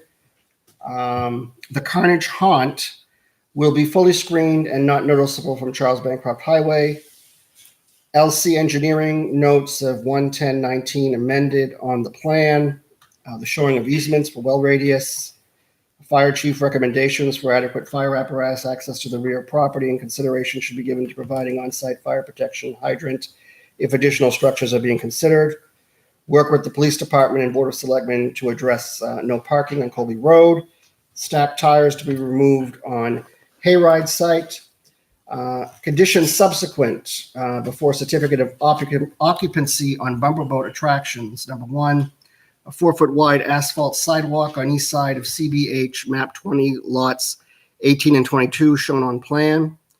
As built, a 4-foot wide asphalt sidewalk on east side of Charles Bancroft Highway on map 20 lots 18 and 22. State permits, alteration of terrain, shoreline protection, septic approval, and Lower Merrimack River Local Advisory Committee to review plan. So those were the conditions that were set out for approval for this plan. And I guess it's come to our attention that some of these things were not completed. So I'm going to give Attorney Perlman an opportunity to address some of those issues. And if the board has any questions for the applicant as we go along, we can address those. So if we can discuss specifically what the issues, and I think one of the big issues has been, I think one of the big bones of contention in this has been the fencing of the Carnage Hunt. And so maybe you can give us some insight into the reasons for why that wasn't done, or what happened to delay it. Obviously, that was one of the conditions of the approval. So if you could speak to that. Sure. First. Again, Mr. Chairman, for the record, Andy Perlman. Let me start at the beginning. Let me run down the list, both pages of this, the conditions of approval, because most of these are done, and we can speak to the outstanding matters. Number 1, plan copies with professional seals and signatures. That was done. Original Mylar with professional seals and signatures for lot line adjustment and site plan. That was done. The plans were recorded for the lot line, for the subdivision and the lot consolidations. Electronic submissions per regulations. That was all done. All fees paid and escrow maintained. Done. The Carnage Haunt you just mentioned, Mr. Chair, we'll come back to. We got hung up with the town. We can explain that. Lou Karen's notes were amended on the plan. That was done. Show the easements for the well radius. The easements and all of our legal documents, the easements were shown on the plan, and all of our legal documents were run by town council before anything got recorded. Fire chief recommendations for adequate fire apparatus access to the rear of the property. That was done. On February 4th, Mike and Wayne met with the fire department, and what they determined was that if they provided an additional fire lane toward the back of the property, which they did. So we took care of that. Work with the police department and board of selectmen for no parking on Colby Road. Again, this was a request from Anna Butter. So on February 28th, I met with the Board of Selectmen. The Board of Selectmen essentially said to me, work it out with the police department, which Mike and Wayne did. What they did for the Spooky World season was to put up no parking signs on Thursdays. And they came down, temporary no parking signs went up on Thursdays. They came down on Sundays for weekend after weekend. So we took care of that. Stacked tires to be removed on the Hayride site. That was done. A 4-foot wide asphalt sidewalk on the east side of Charles Bancroft was partially done. There's a stone dust pathway there. I want to come back to the police department. As built of the 4-foot sidewalk, again, that's because that's not complete. That's a little premature, but that will be done as we go through the amended site plan application. State permits were actually all done earlier this year. They were provided to the town, and I got Mr. Mankara copies of those yesterday. Yesterday. Limberlock, Lower Merrimack River Advisory Council was done. Tucker McCarthy met with Gene Porter and his team for the Lower Merrimack Committee. So we took care of all of those. Besides the sidewalk, we have the Carnage Haunt outstanding. In addition, there were some other concerns. There's the siding on the pavilions we can talk about. But the Carnage Haunt, Mike and Wayne, well, hold on, before I do that, with respect to the police department, I just got this today, so I'll give it to the board. When we were instructed, and as we have been over the years, to work with the police department, which we have done. And so if I may, Mr. Chairman, we got a letter just from the police department, not unlike prior letters that we received from them, that just to paraphrase, say they're pleased with how Mike and Wayne have been working with the town. Thank you. See that? Yes, I can. Oh, he's gonna be.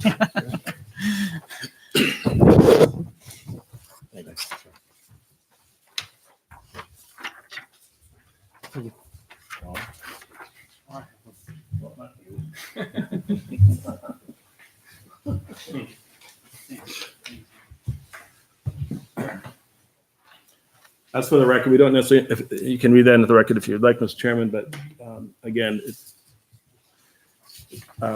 this is from the chief of police, the current chief of police. I moved out of town a little while ago, so I'm not keeping up with the ins and outs of everyone. But I understand Chief Sergeant is a relatively new chief in town.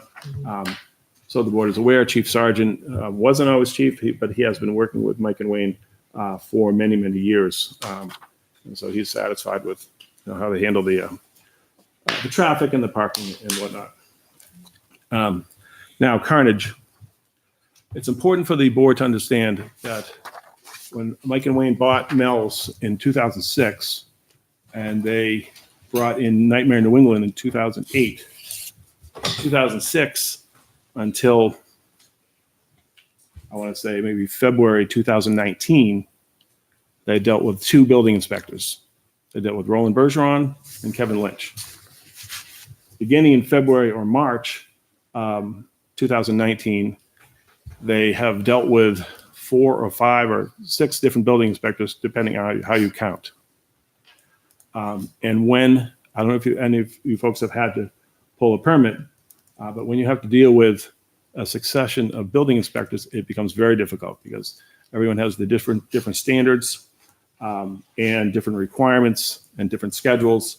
And so we got the Carnage wall got hung up in large part due to the turnover of personnel at the building inspector's office. Nothing to do with the gentleman behind me. Peter has been great working with Mel so far, but in between when Kevin Lynch left, when Peter came along, we had, a gentleman named John. We had Peter Rowell, who in the middle of his term took a 30-day vacation. And then we had John came back, and then we had Steve Doobie from the town of Hudson.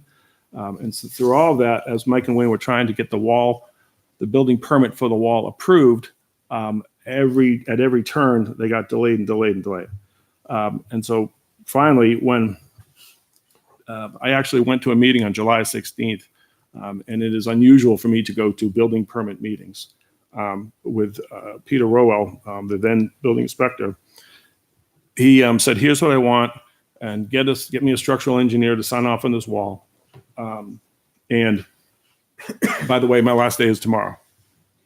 All right. So then he gives these guys instructions, and then we don't know who's going to be the next building inspector. In the meantime, this wall was going to require metal posts to hold up the wooden wall. Michael and Wayne actually purchased the metal posts. They now are proud owners of 40 20-foot metal posts that they don't know what to do with. But so they were prepared to go forward with the wall. Once they got close to approval from the town for the building permit for the Carnage wall, it's now into August of last summer, and August is when they're setting up for their for the Halloween season, and they were not about to jeopardize a construction site and their guests starting to come onto the property. So because of all that, because of the delays that they faced, largely from the town, and these guys were on it. They were calling me all the time, complaining they couldn't get anything done, but they just did not get the Carnage wall built. Now, is that an issue of non-compliance? Maybe, maybe not. We were working on the assumption that everything was tied to the bumper boat certificate of occupancy. You could agree with that or not agree with that, but be that as it may, we recognize the issue, which is why in our amended site plan, we're proposing to take Carnage away altogether, including the wall, the Carnage, all the trucks and whatnot that make up the Carnage haunt, which is a shame because Michael and Wayne will tell you that their customers, their guests that come to the park really like that particular haunt. It's ideal for a spooky world type of setup. But we get the big picture, and so the Carnage, the proposed Carnage wall, the cold Carnage scene is going to be taken out and replaced with something much smaller, much more benign. So that is our explanation on the Carnage wall. And in the meantime, Spooky World opened, and as far as we know, we didn't get any notice of citations or shutdown or anything with respect to the wall. The concern was raised to us over the course of the fall, but Mike and Wayne tried to get it done through the town. Didn't happen. All right. You want to add anything to that? No, that's really it. I mean, for us, This is Mike Accomando. oh, I'm sorry, Michael Ackerman, one of the owners of Mel's Funway Park. That was probably the most troubling to us because dealing with Roland at the very beginning was very easy. And then working with Kevin over 12 years was very easy also. So when we got approved, we started making the calls like you're supposed to do to get the bids on the fence that was going to be put up, or the wall, let's call it. And everybody said, all right, as soon as it thaws, we'll be out there. So once it thawed, we went to the first building inspector, John, and John liked everything that he saw. He's like, I want to meet with these guys. They had a conversation. Then John left. Then Peter got involved, and things started to move slow with Peter because we were now in the midst of getting the bumper boat pool put together. And just one question delayed us 1 month with the bumper boat pond, where they needed to bind the pool. So God forbid it gets struck by lightning or something, it shoots it out and not into the customers. He had to call the state. That took over a month to get that resolved. The contractor left, took another job, came back again. And then finally we had to call Andy and say, Andy, we need you in on these because this is getting delayed on every part.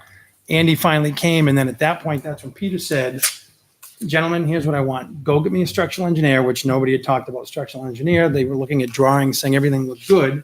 Now we have to find a structural engineer to come in, draw it up for us, show it to Peter. Problem was Peter was going on a 30-day stint to go away. So then John came back as the building inspector again. And I believe John actually had a heart attack because John was in the hospital. I talked to him after. He called me and said, I'm sorry, I wasn't there to help. So now he's gone. So now we actually had a period where we had nobody to even go talk to.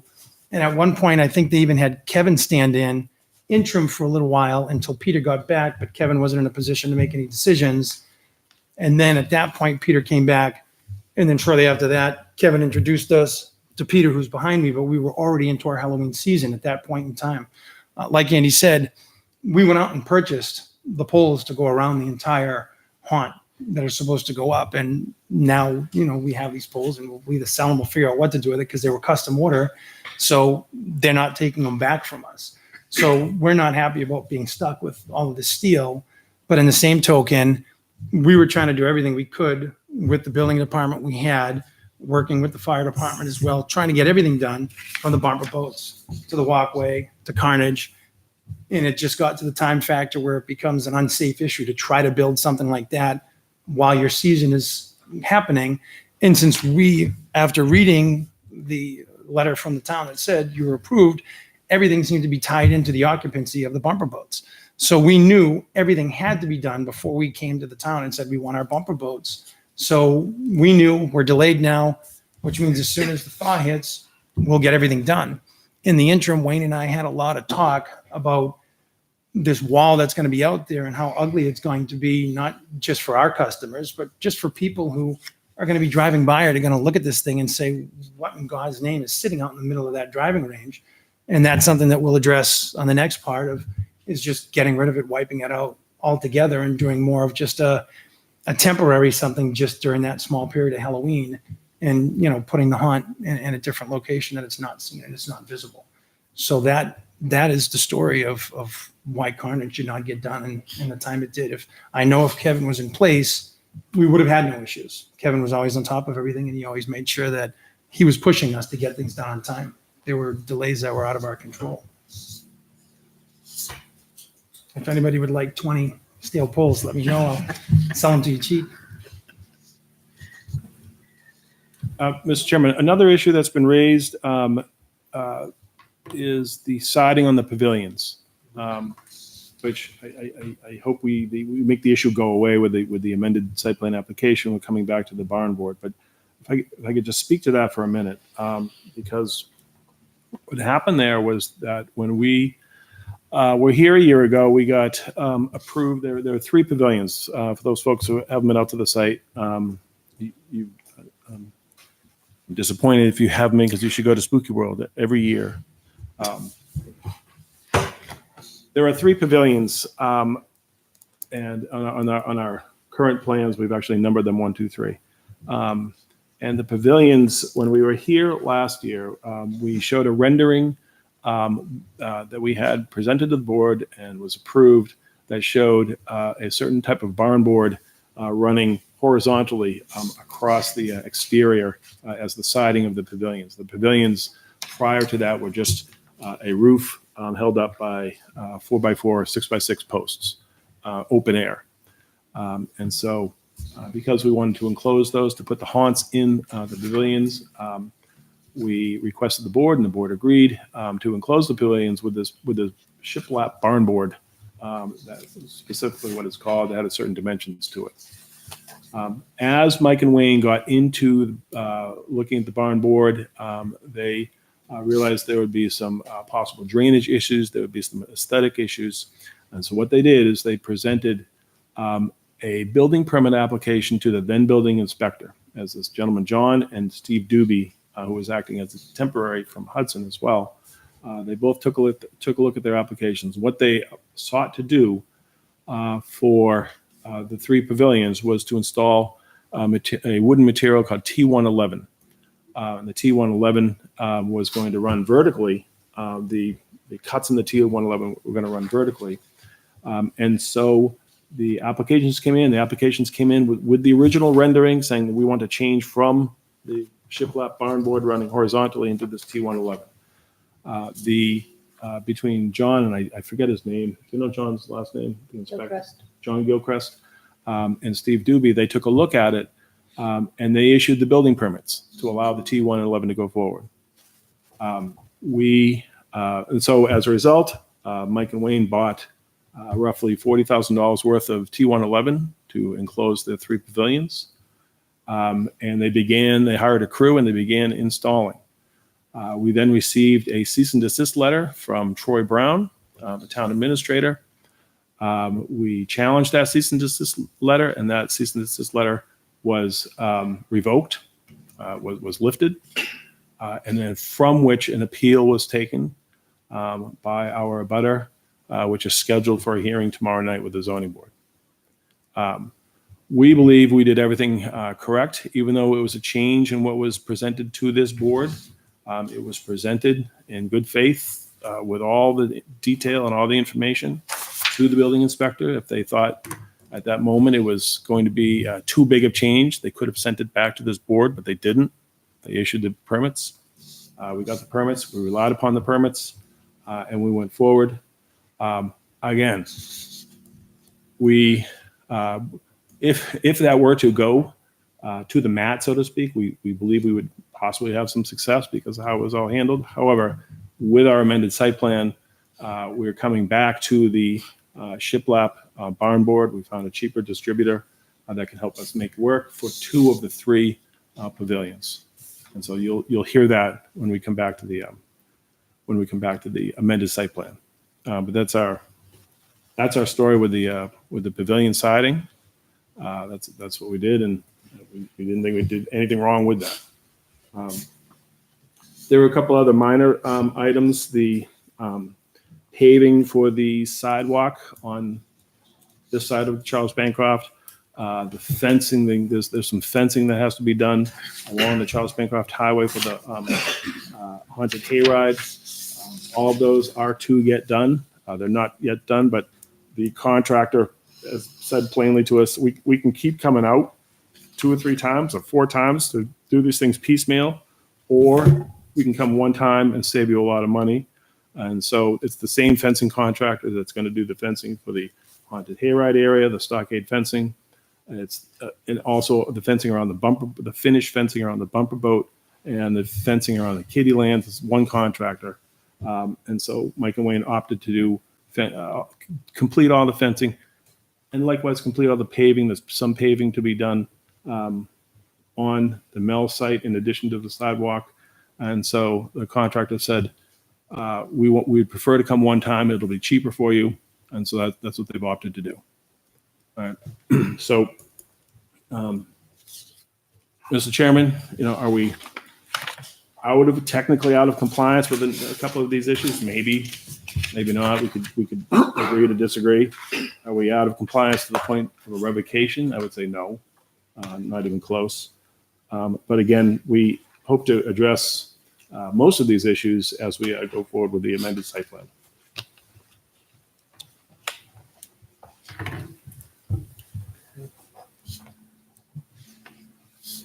Does the board have any questions?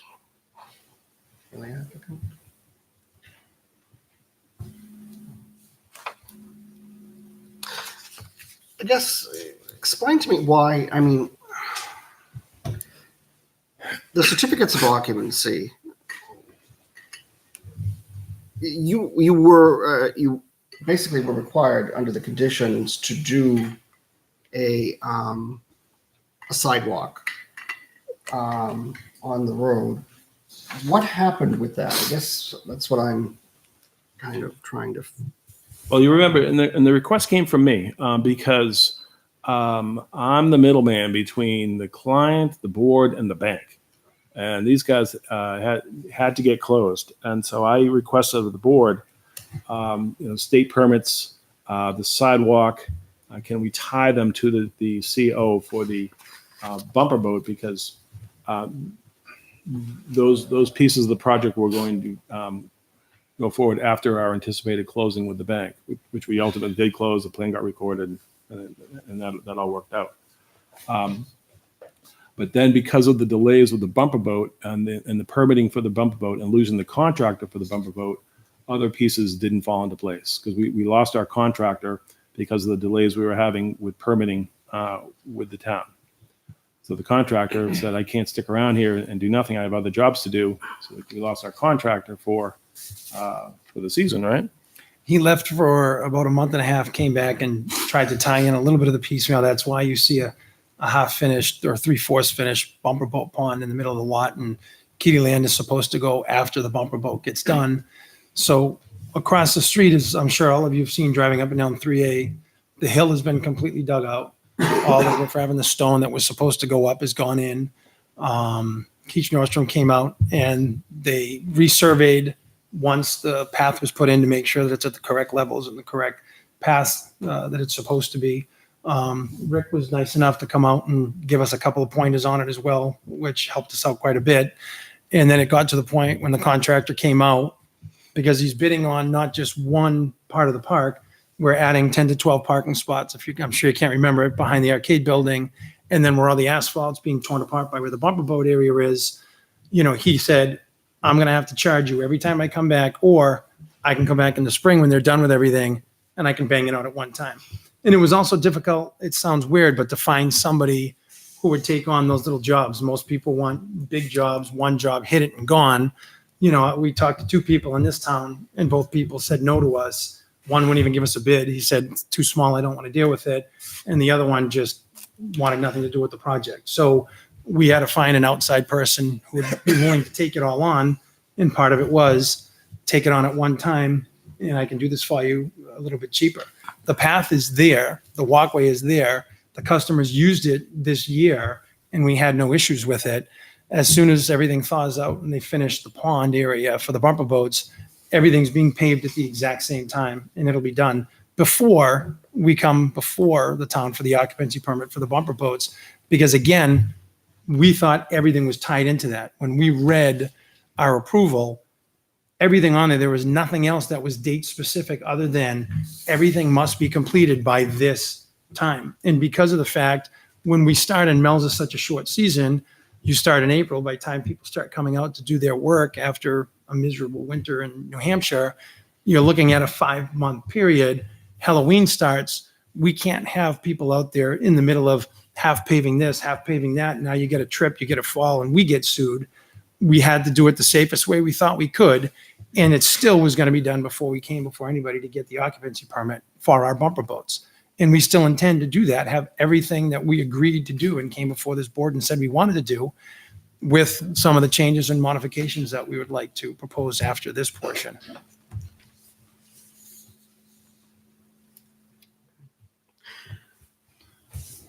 Well, I guess the concern has been that, when it was presented to the board, there was this expectation that everything was going to be started in the springtime and it was going to all get finished. I understand what you're saying about building inspectors and the whole chain of things going on with the town at that time. I don't know. I mean,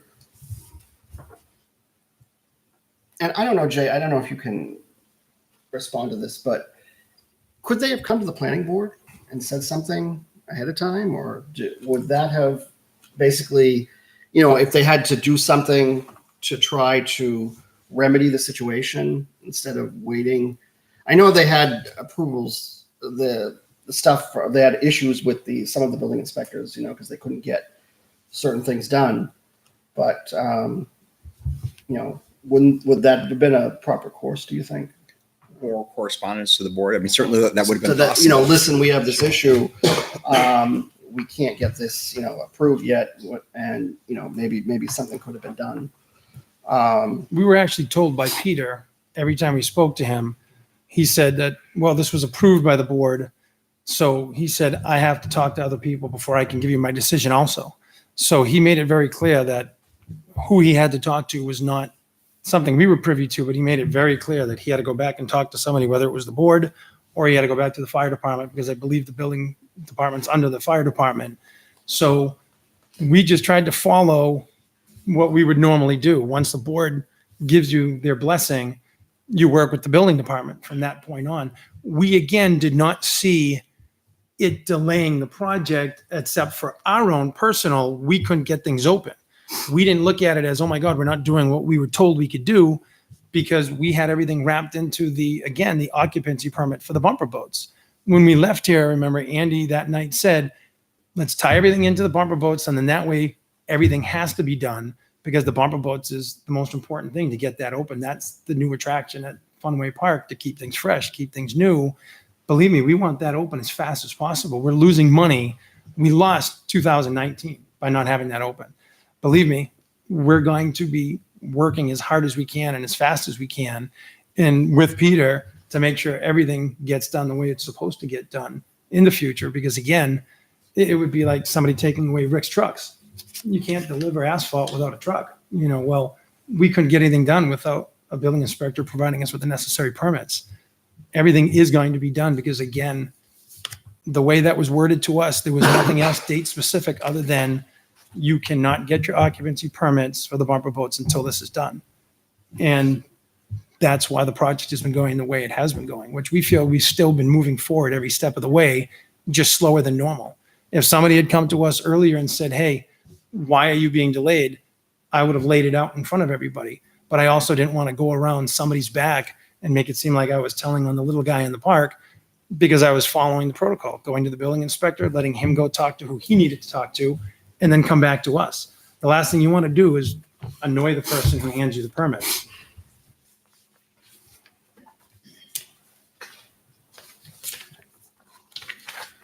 Does the board want to add something before I open it up to public comment? Where was the fencing tied into that again? Was that with the pavement due to what the one contractor coming in? I There's just wanna multiple review your notes. fences. There's a spot It along was the a fence, hayride. was a big Yeah, but so concern, right? there's a wooden fence that's going to be along the hayride. Mhm. And when you come out of Colby, it's right along that portion where they put up the new guardrail that they put up. The fence will be in the trees, that area right there. Right. And that's going to be going up. It's going to be done when the fence company comes out and they wipe out all of the fences to the bumper boats, to Kittyland, and that one at the same time. They're just going to go right down the line and complete it all. I'm trying to remember, this was all tied to certificate of occupancy and it was an open-ended date, right? I didn't see a hard date. There was no hard date. And in fact, Jay had suggested, with respect to the amended site plan, that we have some deadlines for getting stuff done, which we are agreeable to. We have no issue with that suggestion. And what was the reason? I mean, I know that it was agreed by the parties that it were going to be barn board, but it wasn't barn board. Can you? What ended up happening was we wanted to do barn board. So that's what Wayne and I wanted to do up there. When the contractor came out, he was telling us that we could have an issue because the barn board was thicker, because part of the building, T111, is on the tops of it already. And it's a little bit thinner than what we were going to do. And he's like, we could have leakage. And with your haunts inside here, he said you could get mold, you could have problems, you could have issues. So Wayne and I talked about it. We called Andy and said, Andy, our contractor says we could have an issue. Our contractor said, why don't we do T111? It'll match what's already on the building, on the tops of it. Let's go forward with that. So we said, where do we go from here? And he said, you got to go to the building department, talk with them first. We came down, we met with John. We showed him the T111. We showed him the rendering of what it was going to look like. He said, I don't have any problems with this at all. He's like, it has to be the same color that it was going to be as the barn board shiplap. And he said, but I also want you to talk to the fire department because they're my boss and they were here the whole time. So at that point in time, Wayne had a conversation with the fire department, and the fire department said, listen, we would like you now to go to Steve Doobie. Steve Doobie is also a part-time building inspector with the town as well. So he was doing that. So then we called Steve. He came out to the facility, looked at the T111, looked at the pavilions, said, I have no problem with this. He said to me, it meets the intent of what the board told you to do, which was to close these in. And he was very specific with, I want to make sure that it is going to be stained the exact same color, because I know that was a big thing. It was going to be stained a dark color, and it was going to look virtually the same from 3A. And at that point in time, it went back to John. The permits were issued, and then we were told that we could come down and get the permits and we could start doing the work. Obviously, Wayne and I are not in the business to flush money down the toilet. We don't want to do this twice, but it appears we're going to do this twice because we want to get it done. We want to please everybody. We weren't doing anything in ill manner. We followed the proper chain of command. We've been to the building inspector before, and when Kevin has told us, this one's above me, you have to go to the board, we would go to the board. When at the time Kevin was able to make the decision and say, nope, you don't go to the board, we didn't have to. Roland was the exact same way. When Roland needed us to go to the board, we went to the board. So we did exactly what we've been doing since the day we moved into Mel's back in 2006.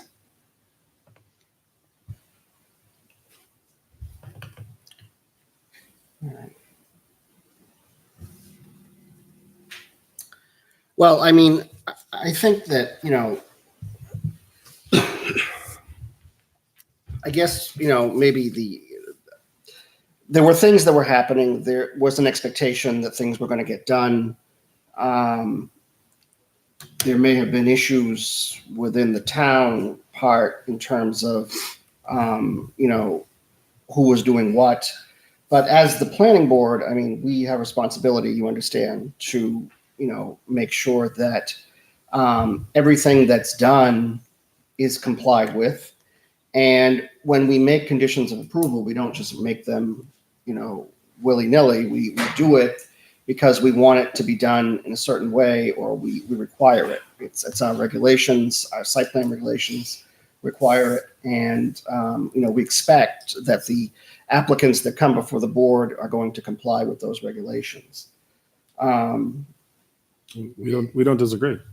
Well, I understand, but I just want to make that, make that clear. I mean, that's what the job of the planning board is. And I think, it's important that if there are issues like this, that, at least we should be addressed, should be put on notice, or at least addressed of those issues as well. And I don't know, in terms of what happened, I think what happened is that there was a lot of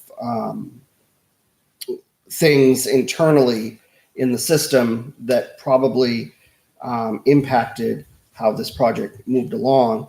But even still, we do have to uphold those regulations. So I think that's key. I'm going to open it up to public comment at this time, if that's okay, unless the board has anything they want to add. I just want to make one comment. I just want to reinforce that to me, sitting here, it seems like you guys have maybe legit excuses, maybe not, but you're the one sitting here, and that it wasn't complied to. And then when you're asked about it, you're like, oh yeah, now we want to make an amendment. It doesn't look it doesn't look good to me sitting here as a layman. Just a comment on that. Can I just ask a question? Are you talking about the siding? Yeah, everything, and even the sidewalk too, and But there was everything. no amendment to the sidewalk. All right, Everything well- was tied into the occupancy permit for the bumper boats, and that was all going to be done, by that time. It's almost like for us, I mean, maybe somebody who's building a housing development, if they run into an issue, they'd go back to the building inspector and say, geez, we had an issue. We want to change this. What should we do?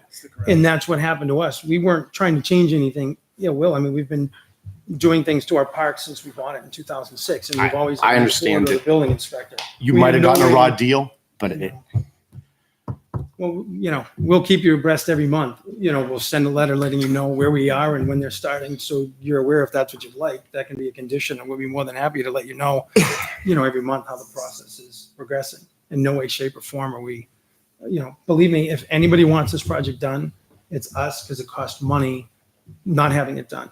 Right. Having the park look unfinished, we're losing customers who ordinarily come every single weekend to that park.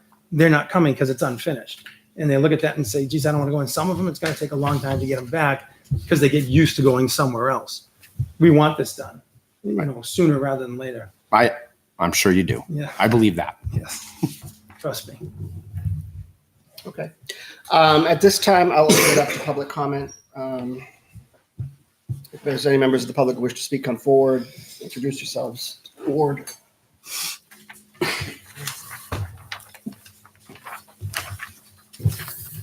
Good evening, Mr. Chairman. My name is Morgan Hollis. I'm an attorney at Gottesman and Hollis.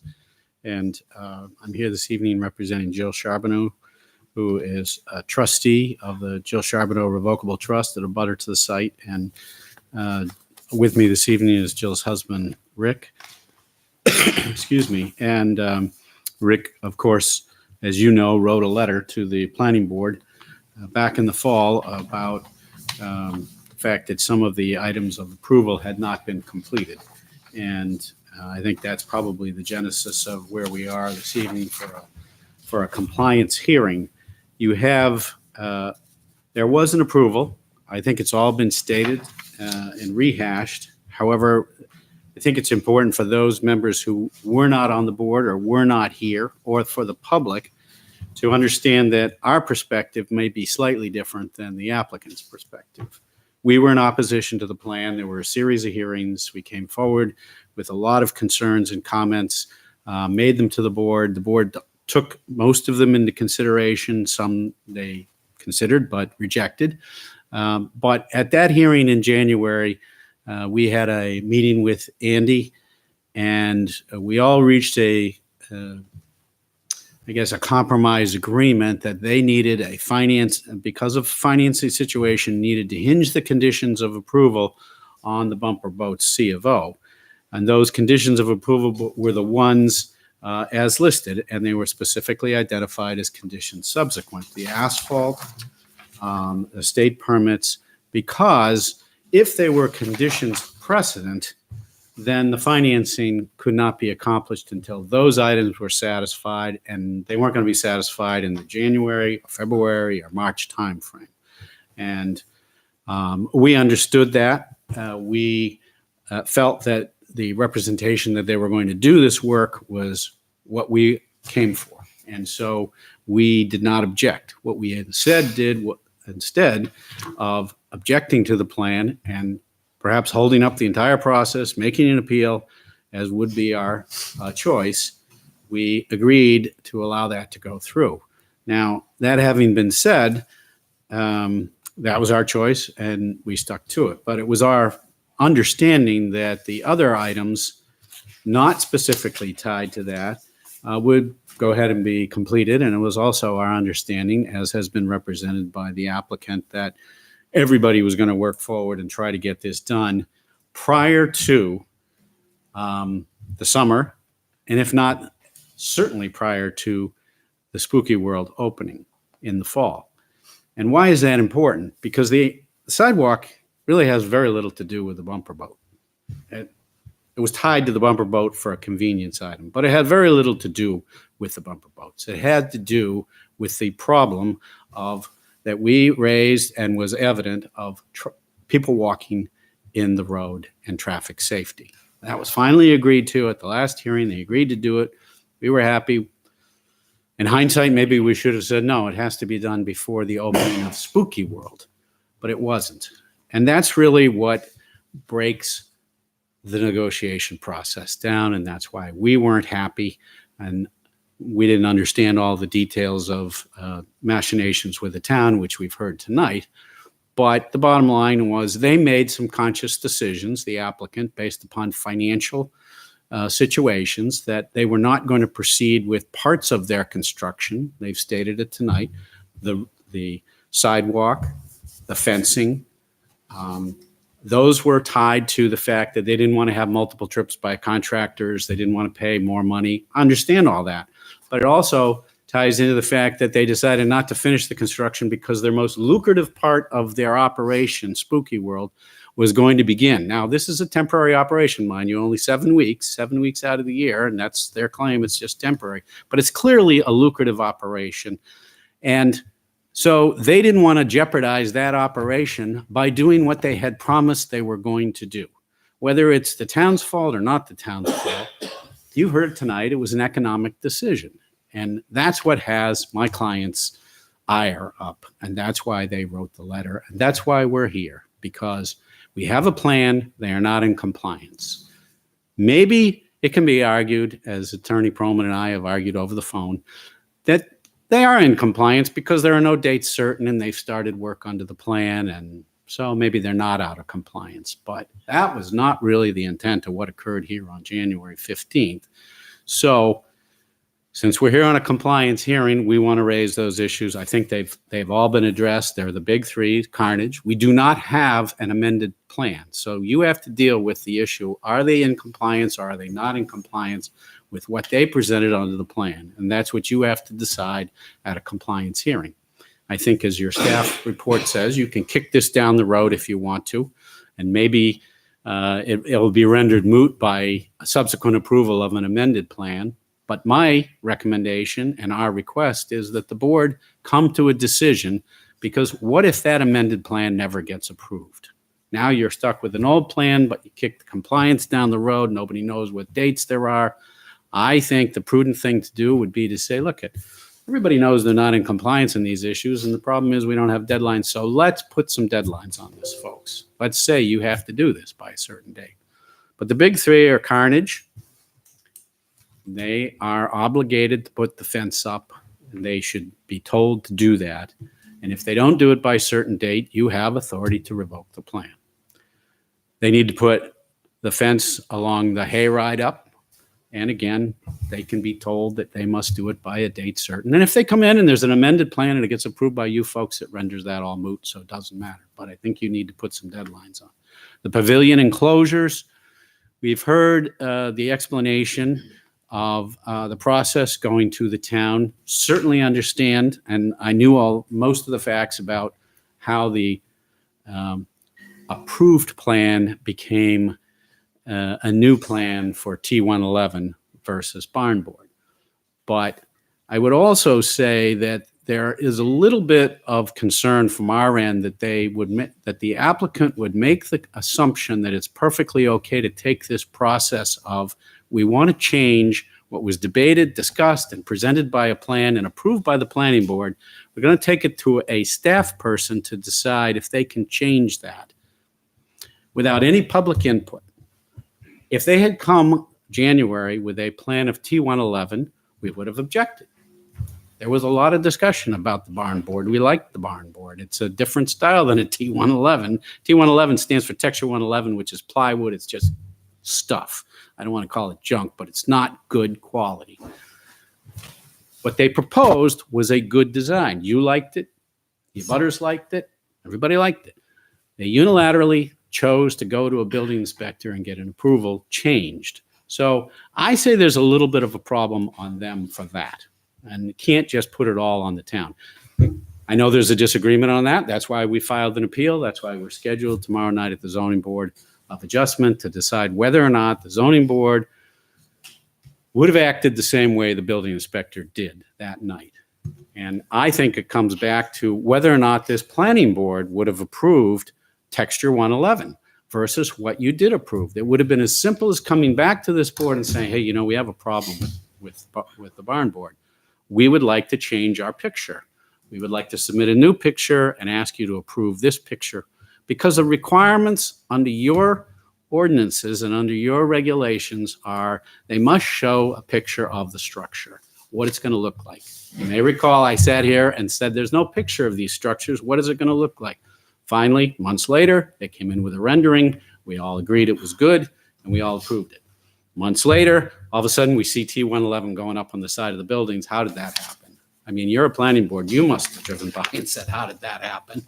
Because we certainly did. So, again, this is a compliance hearing. I think it is your job to determine based on what's before you, are they in compliance or are they not?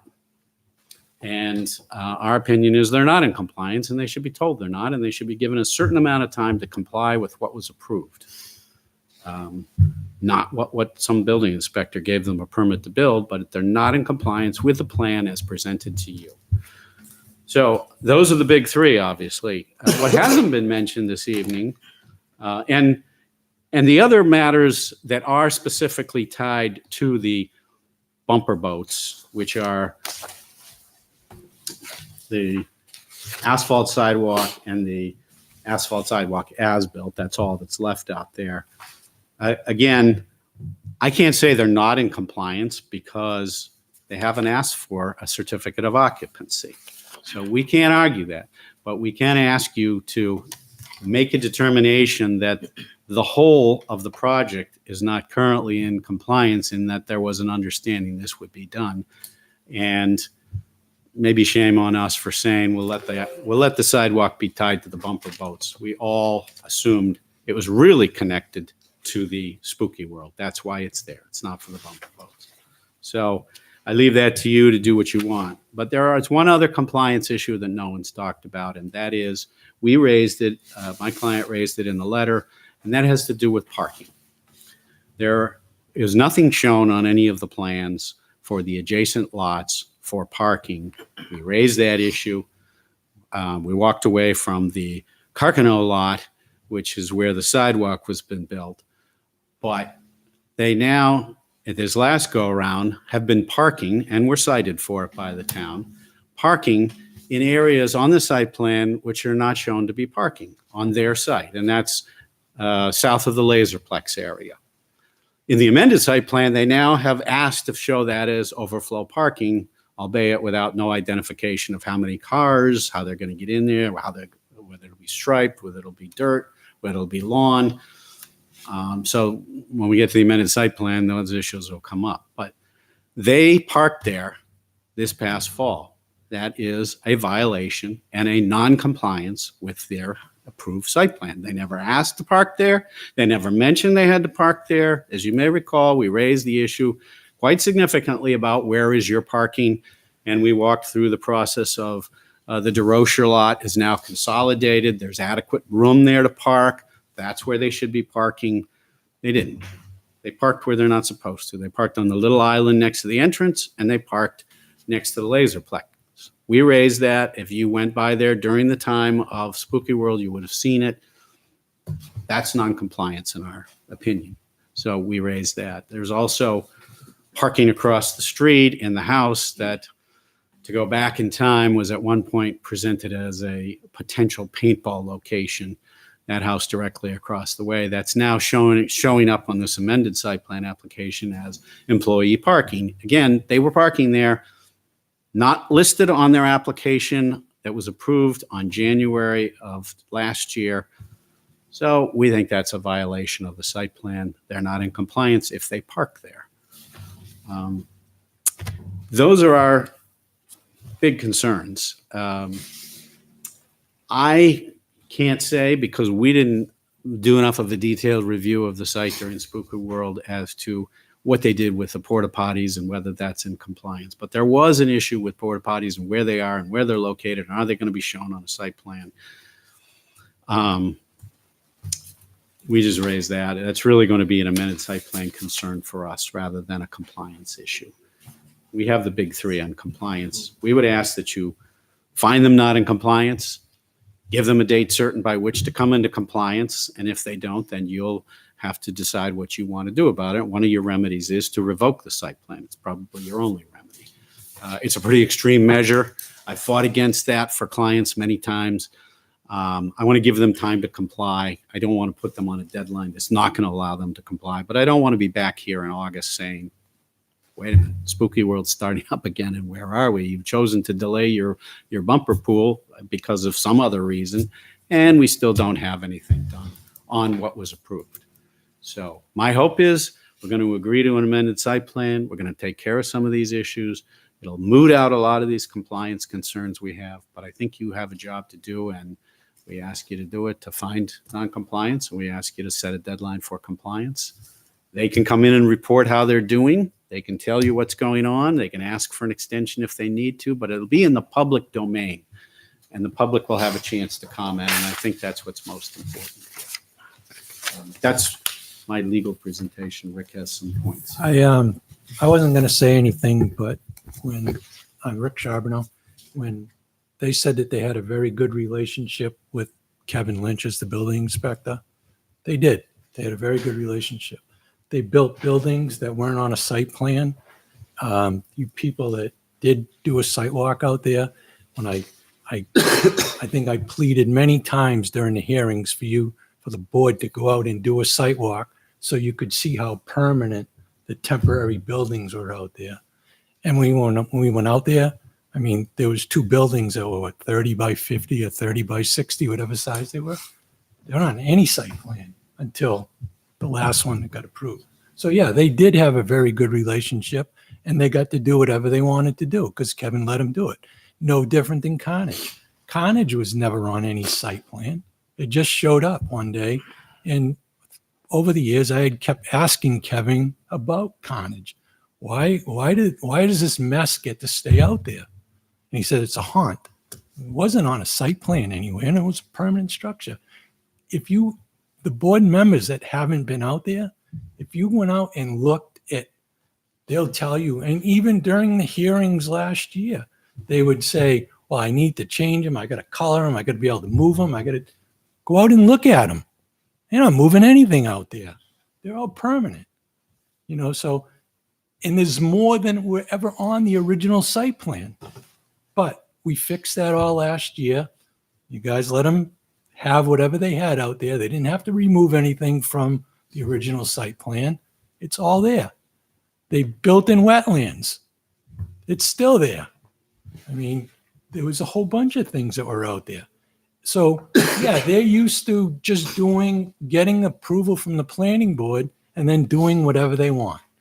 And that's what they've proven again. They get approval. It was clear on the siding. I mean, Ray Charles could see that. You know, I mean, there was a rendering with it. And then to come back and say that because we're going to have some water coming down the side of the siding and getting behind it and causing mold. I mean, they make flashing. They could have brought the bond board up all the way to the top. I mean, there's many things that they could have done. So to blame it on the town and the building inspector and make changes is just, when we had an approved plan and that's all things we negotiated, you know, it's just, yeah, they've had it pretty good to do what they want. But this time they're not getting away with it. And I really would ask the board that whatever happens in the future in any plan, that every I is dotted and every T is crossed, because that's what we need for this to be in compliance. Because they do what they want. And I think if you went out there and looked at it during Spooky World or whatever, you could see that. That's it. Okay. Thank you very much, gentlemen. Are there any other members of the public who wish to comment this evening on this project?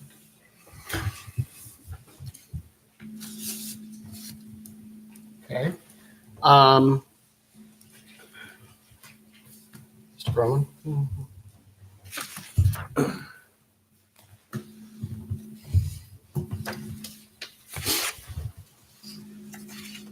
Two comments, Mr. Chairman, again for the record, Andy Coleman. As to Mr. Charbonneau's last comment, I would take exception to the phrasing that we just do what we want, that we get away with everything, or words to that effect.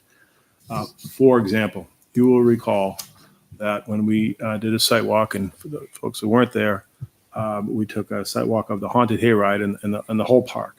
I think in the fall 2018. And at that time, we saw, and frankly, I saw for my first time, and there were two storage barns along the route of the hayride. The two storage barns did not just show up willy-nilly. Mike and Wayne they didn't send their crew out there and throw up two barns. Similar to the change of the barn board to the T111, Michael and Wayne applied for building permits from the building inspector, Kevin Lynch at the time, for the two barns. Those building permits were issued. Kevin did not say go to the planning board. Had he said go to the planning board, we would have been here. That's how I first got involved with Mike and Wayne many years ago in 2006, I think, or 2008. Wayne, Roland Bergeron said to Mike and Wayne, you need a sign for your new Mel's Funway Park. And they called me in, and Roland said, you need to go to the planning board for the sign.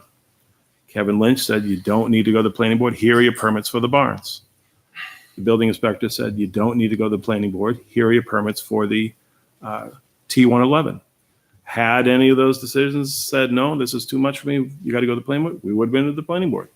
We're not ducking anything. We're not doing anything we want. All on the way. Like, how many times have I been here over the years for all things Mel's? So we take exception to that. By and large, I don't disagree with Attorney Hollis's comments. I would just say that we have to keep deadlines in context. If we are working on an amended plan that removes carnage and takes away the carnage wall, then perhaps it doesn't make sense to have a deadline to install that wall if we're going to be making the whole thing go away. So I just keep keep the amended plan in context with respect to compliance issues. But had we had preferred to have one building inspected throughout this whole thing, we probably wouldn't be here. We got hung up. Perhaps we could have come back to the board and said, hey, we're getting hung up, just so you folks know, just to give you a quick update. I've done plenty of courtesy calls to this board over the years, and perhaps I should have done that. It didn't happen. It's not to say that we weren't in continuous contact with the town, but it was at the permit level, not necessary to this board. So, again, technically, could we be seen out of compliance? Maybe, but I think we're trying to address those issues with the amended site plan. So, thank you.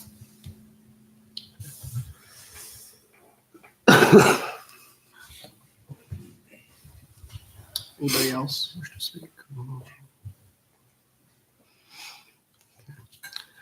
Well, I'll open it up to the board. You've heard testimony here. I think it's clear that we had made a decision back in January, the board. That decision was basically conditioned on certain approvals and on certain conditions, subsequent. And clearly they were not carried out as they should have been. To me, that's basically non-compliance. It's a no-brainer. I understand, what the applicant, if they had issues, I don't know. The building inspector said they didn't have to come to or the code enforcement officer said they didn't have to come to the board. Nevertheless, that maybe if they had, things would be different. But irrespective of that, I think that there was conditions of approval that were made by this board, and those conditions were very specific. And I don't feel that the applicant met those conditions as they should have. That's my opinion. What does the board feel? Having heard the testimony.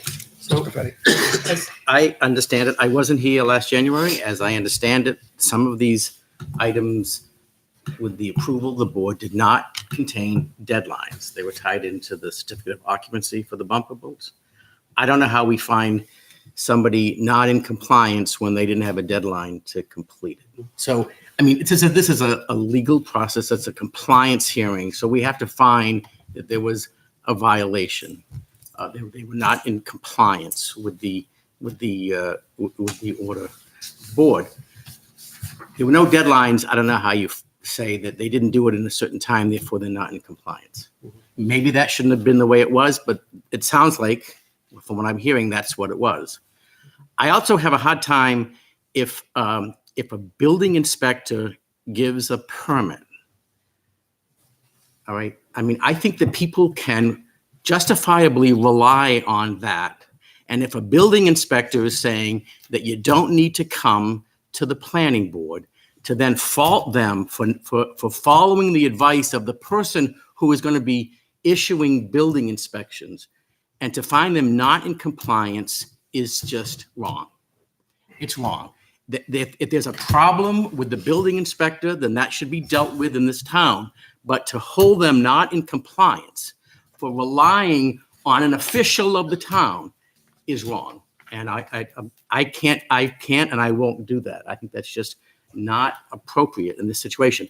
I also think that it appears that this amended plan is going to address a lot of these issues. And so I think we ought to give that a full vetting. We ought to see what that plan is. We ought to have a full hearing on that. If we need to, solicit the public input of the abutters and see how far that gets us to resolving this issue. Anybody else? Yeah, I don't find anything that we can say they're not compliant. It sounds like a lot of things, fell fell apart that nobody necessarily intended them to. But as far as like what's written down in our decision, they're not technically wrong on anything. I think both parties are correct, and I think both parties are wrong. But we have to go to the contract, which is our notes here, right? So a certificate of occupancy for the bumper boat attraction has not been requested. No. No. And there was no date. It was an assumed date, Listen, but there was no hard date. Listen, we assumed this was done last summer. That was our goal. Right, and we agree to that. We all left And that was- thinking that was gonna, because you needed the financing and you had to. Right. And a functional sidewalk was put in, even if it wasn't exactly what we planned on and when everybody wanted it by. There was something usable there. So the safety was being addressed. It's not like you guys just said, oh, well, we don't need to even start this until we're ready to open the boats.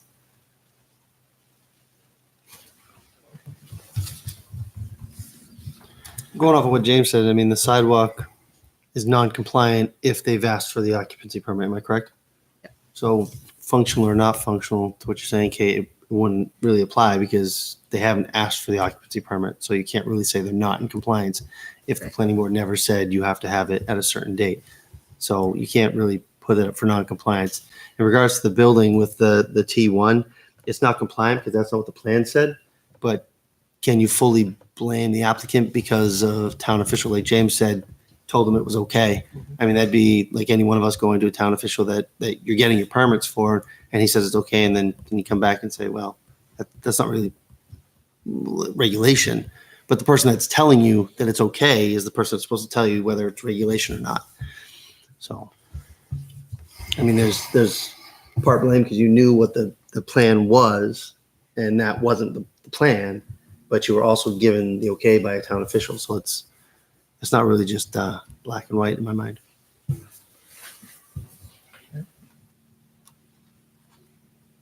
Yeah, so I mean, as I said, I mean, certainly, I mean, there's a lot of things that happened in the interim with the town and so forth.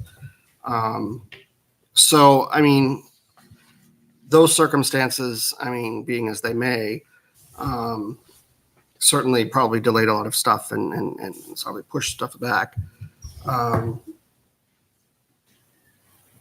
Irrespective of that, I mean,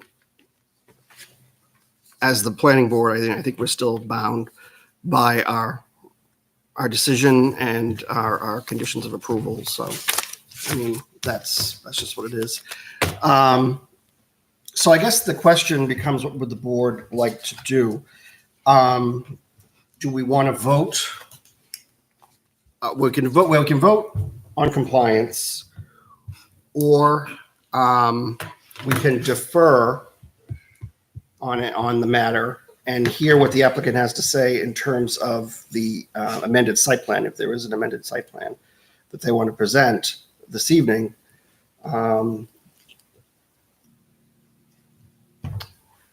Yes, it's up If we to- voted on compliance as a standalone, we could say whatever the outcome was, reasons that it might have happened, and maybe there was internal confusion with the town as well, not to solely punish anybody, but to go forward, with the amended one they already have prepared. That's good. They've already have something ready to remedy it. That's an option. Or, like you said, your second option is go right to the amended. Well, going along with what you said, I mean, and having a vote now on the compliance issues of it, the abutter was basically saying, figure out if they are not in compliance and then give them deadlines. They weren't saying, tell them they got to cease and desist. They weren't saying that they got to, scrap the plan and start over. They were asking for a timeline. So you could very easily vote on that, give them a timeline, and their amended plan is going to change all that anyway, because the timeline won't come into effect because they're not going to have the carnage fence or anything. So, I mean, you're not really going to be assessing a penalty or anything like that. You're going to be basically saying, okay, your carnage fence has to be done by July 20th. And their amended plan is going to address I that. think the definition is compliance. Right. What is the definition of compliance? Right? It's what we said it was going to be here. Right. So the only thing. And I agree, they have an expectation in the town. This has to be done correctly. If we have internal problems, we have to correct that as well. Correct. So, again, I think both sides are right, both sides are wrong. We could say it with a soft landing to everybody, and parties want to come together and solve this. Or we don't want to have a hard statement and go forward. That's what we have to decide. So again, it comes down to if we're going to make a decision, even on compliance, what's that definition? I think it's what we have here. I read it before I left my glasses at home. I did not see a hard date. But again, I understand the other side's point of view as well. The only thing that abutter's point as well. going off your compliance discussion, the only thing that I could see that you would 100% have a concern with compliance would be the inaccurate wood that was used on the pavilion was the T1. That's clearly if it's T1 and not the, and I forget what the other board was called.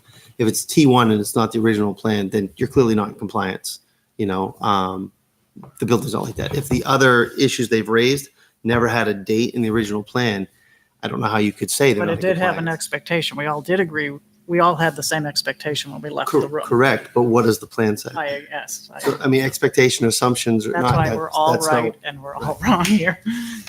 So I could say you can only vote on the fact that what you've got written down and what you all agreed to. I mean, you know, you and I could assume two different things. It really is, it doesn't factor in whatever on that plan is what you'd have to vote for. And if the plan doesn't have a date, then there's no non-compliance issue. The T1 clearly said it had to be a different style wood. You're clearly not in compliance, whether a town official gave you okay or not. The plan said it had to be But this. they didn't go for their permit yet, so they could have had a chance to change it before they came to us. Maybe, I don't know. So let me ask you this: if these gentlemen apparently look like they're going to replace some of the T111 with bondboard, but if they hadn't, and so they had spent all the money to put in the T111 based on the approval of the building inspector. And so are we going to say to them, are we in a position to say, could we say, you need to remove all of that and at your expense and replace it when they relied in good faith on the building inspector? I mean, you know, I think that's a lawsuit that's waiting to happen. They relied in good faith on the building inspector, gave him a building permit before they put it up. They had a building permit in their hand saying, we can do this. How do you find that that's not compliance? Yes, I understand. Technically, I think as the lawyer has admitted, technically, but I mean, I'm looking at this, you know, from a position of what's fair and what's right, and the circumstances here, I don't think it's compliance. I think, I don't know when we actually will look at this amended plan. I don't know if that's going to be a future meeting. I'm hoping it's going to be a future meeting. hoping it's tonight. It's on the agenda. It's on the next piece of the agenda. Hoping it's soon. Right. We did bring up violations that were happening. There's But I current violations, but that's a symptom of the real problem that we're talking about. Yeah, go ahead. All right. My name is Wayne Caulfield. I'm one of the owners of Mel's Funway Park. And the only thing I do take a serious objection to is hearing that we weren't in compliance in reference to T111. I really object to that. And I know everybody's trying to figure it out, like what you know, how did it happen, what the case is. There really, at the end of the day, there isn't much of a difference between cost and the shiplap versus T111. It's not a huge difference to us.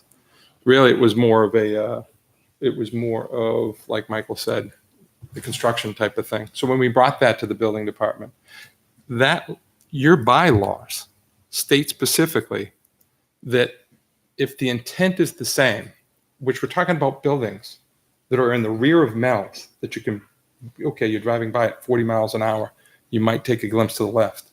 I don't think any person in this world anyone, maybe other than the abutter, would realize that that's T111. If this was in the front, this is in the rear of the park. All 3 pavilions are in the rear of the park. You know, I'm honestly tired of people saying things that just, quite frankly, you know, that we're not in compliance. That's not true. We have never done anything. We didn't put up those buildings without that were talked about. We haven't built in wetlands. We did have it in the carnage on the permit in 2015. And I'm tired of people coming up and mudding up our name in Mel's Funway Park. We work really hard there to make a good business in this fine town, and we work hard ourselves every day and put an effort in. Do you hear any scandals going on at Mel's Funway Park? No. We go in, we do our job, we do it well, and I'm really proud of what we do at Mel's. And that's all I had to say. So we are in compliance, and we are legally in compliance in reference to the T111. And correct me if I'm wrong. We went through the process. I'm sorry if we didn't bring it back to the board. We thought it was something minor intent, you know. But again, as Mr. Buffetti pointed out, they have the option to turn it back. There was nothing Malavekian, nothing, you know, it's just a simple site change to make things simpler, to make sure that the water wouldn't flow in the back, create mold problems. And that's all it was. So I know everybody's putting pieces together, and I really appreciate all the new board members, but we are in compliance in reference to the T111 fully. So, and legally. And the town agreed to that. And the town lifted the cease and desist order. That's all I wanted to say. Thank you for hearing. Thank you. Appreciate it. Yes. I hate to belabor minor points here, minor details, because as I said, I'm hoping that the amended plan is going to resolve some of these issues.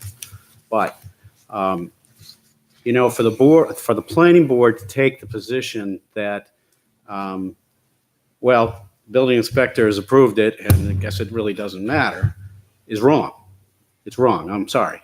Because that means whenever someone brings a plan in front of you and shows a rendering and you approve it, and there's been a discussion and everybody likes it, and then someone does something else, whether it's approved by another town official or not, you might as well not waste your time asking for a rendering, because that means you have given a clear signal to the rest of the town and to the administrative staff. They don't need to come back to you. This was not something that's just a throwaway item. This was something that we argued for, asked for, and received, and was presented. It wasn't presented as T111. There was no public input into that. It was input into, does that look good? Is that a good look? And that's what this board has in its regulations. So even if we agree with Mr. Buffetti that there may be some liability, there may be some reliance, and even if we agree with the applicant, I think it's important that the board make a statement that, if nothing else, you're not allowed to make that kind of change at an administrative level. You bring it back to the board. And somebody's got to say that tonight at this board, or I'll be very disappointed. Because otherwise, when I come here with my applicants, why would I bother to present? I'll just tell them to present whatever you want, because tomorrow we're going to go in and say, well, it's just wood. And I can put wood up any way I want to. And I didn't like that wood anyway. It was unsafe for whatever reason. You know, they knew it was a controversial issue. And shame on them for not coming back here. So that's important. It's on the compliance issue, on a compliance hearing, I said that there were the big three. Carnage. It's not in compliance. Now, is there a time frame? I don't think you need a time frame. The item that we said is not in compliance, that is, we can't argue is in compliance or not, is the sidewalk, because that's tied to a C of O. We can't make that argument. We wish we could, but we can't. But Carnage, they have a site plan. They're operating under this site plan. They continue to operate under this site plan. They came in, make some changes, but they're not building per that site plan. So I think you can make that finding that it's not in compliance. Folks, somebody's raised the issue that you're out there operating, you're continuing to use the site, and you haven't done what we asked you. And it's more than a year than we approved. It's going to be a year of approval next week. So we can make the finding. You're not in compliance with Carnage. And we now tell you you must be in compliance. Otherwise, you're suggesting that every time this board makes an approval, you have to set a deadline for everything that is on that site plan. If someone violates the site plan, but there's no deadline, well, then they're in compliance. They just violated it and we'll just ignore it. In this case, they came forward with a site plan, showed they were going to do things on it. One of those things is Carnage. It's going to be screened. They have not done it. They continue to use the site. How much longer will they continue to use the site? I think it's fair for you and reasonable for you to say, we find they're not in compliance with Carnage. We're going to give them until July 20th to do what they said they're going to do. In between now and then, if they bring in another plan, it'll correct it. We all go away. It's fine. But I just don't think that it's fair or reasonable for you to turn a blind eye to the fact that there are items on that plan that they did not do. That is called noncompliance. And no plan has deadlines. Oh, you must put that fence up by this date. We all know you get a site plan, you get an approval, you do the work under the plan. Usually you don't get a C of O. We tied it to a C of O, a bumper, but this plan has things that are not in compliance. They're operating not in compliance. And it's your duty to say, we've concluded it's not in compliance. Now, what are we going to do about it? I don't know, but we'll put a deadline. I implore you to do something about it. Make a statement tonight about those two things. All right, we're going to waive on the signage, on the barn board because of the city, but the town officials, but we insist that people have to come back here. Number two, Carnage, you're going to have to do that. Number three, fencing, you're going to have to do that. So that's what I'm imploring you. Thank you. Thank you. Mr. Chairman, just for the record, I don't want to belabor this, but just on 2 points. With respect to the pavilion siding, I respectfully disagree with Attorney Hollis because the town's regulations specifically authorize town staff to issue the building permit the way it was issued. There's specific language in there about the level of discretion granted to the code enforcement officer. And Morgan may disagree whether or not that level of discretion was exceeded or not, but the regulation is there to allow what happened. As to Carnage, had we done nothing, had we not made an effort to get building permits, had we not chased down 4 or 5 different building inspectors over the course of last summer, had we not lifted a finger, different story altogether. We, slap us upside the head, shame on us. That would be, our telling the town we don't care. But they didn't do that. They did just the opposite. They spent all of last summer trying to move this along. They bought product to make the wall go up, and then they ran into their Halloween season, and they didn't want to have the conflict of their Halloween guests and a construction site. Again, I don't want to belabor this. I would suggest that the amended site plan can address many of these issues, and I hope we get to it tonight. Thank you. Thank you. Anybody? Any comments? Should we look at it in a dissected fashion or as a whole? Well, Because the Carnage, the hayride fence, the parking, I'm not saying that could be, but stern warning, I don't know yet. I'm still debating. if all this wasn't tied to the certificate of occupancy, which is not a normal way of doing it, you wouldn't have been able to do as much work, or I guess you wouldn't have been able to delay so much of the work. Is that right? So we already went out of standard operating procedures by tying it to that certificate of occupancy. And I think that's kind of where it started to tumble. Jack? That's going to jump in, whether it's helpful or not. But so we have a few different things. So we had some of the conditions of approval were tied to the certificate of occupancy. All of them weren't. So the fencing of Carnage, for example, was not tied to the certificate of occupancy. Fencing along the haunted hayride was not tied to the certificate of occupancy. So some things were, some things weren't. What we have is a very complicated site where we have multiple activities happening at once.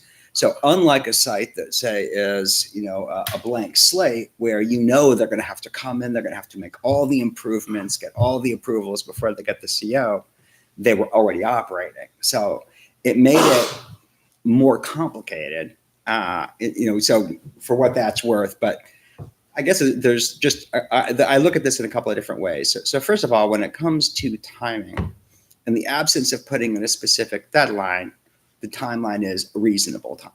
And I think within the context of this application, we had a couple of things going. So first of all, what I have up here is a letter that was sent by Attorney Perlman to the Planning Board on January 9th of 19, when this is where the request was made to link these improvements to the certificate of occupancy.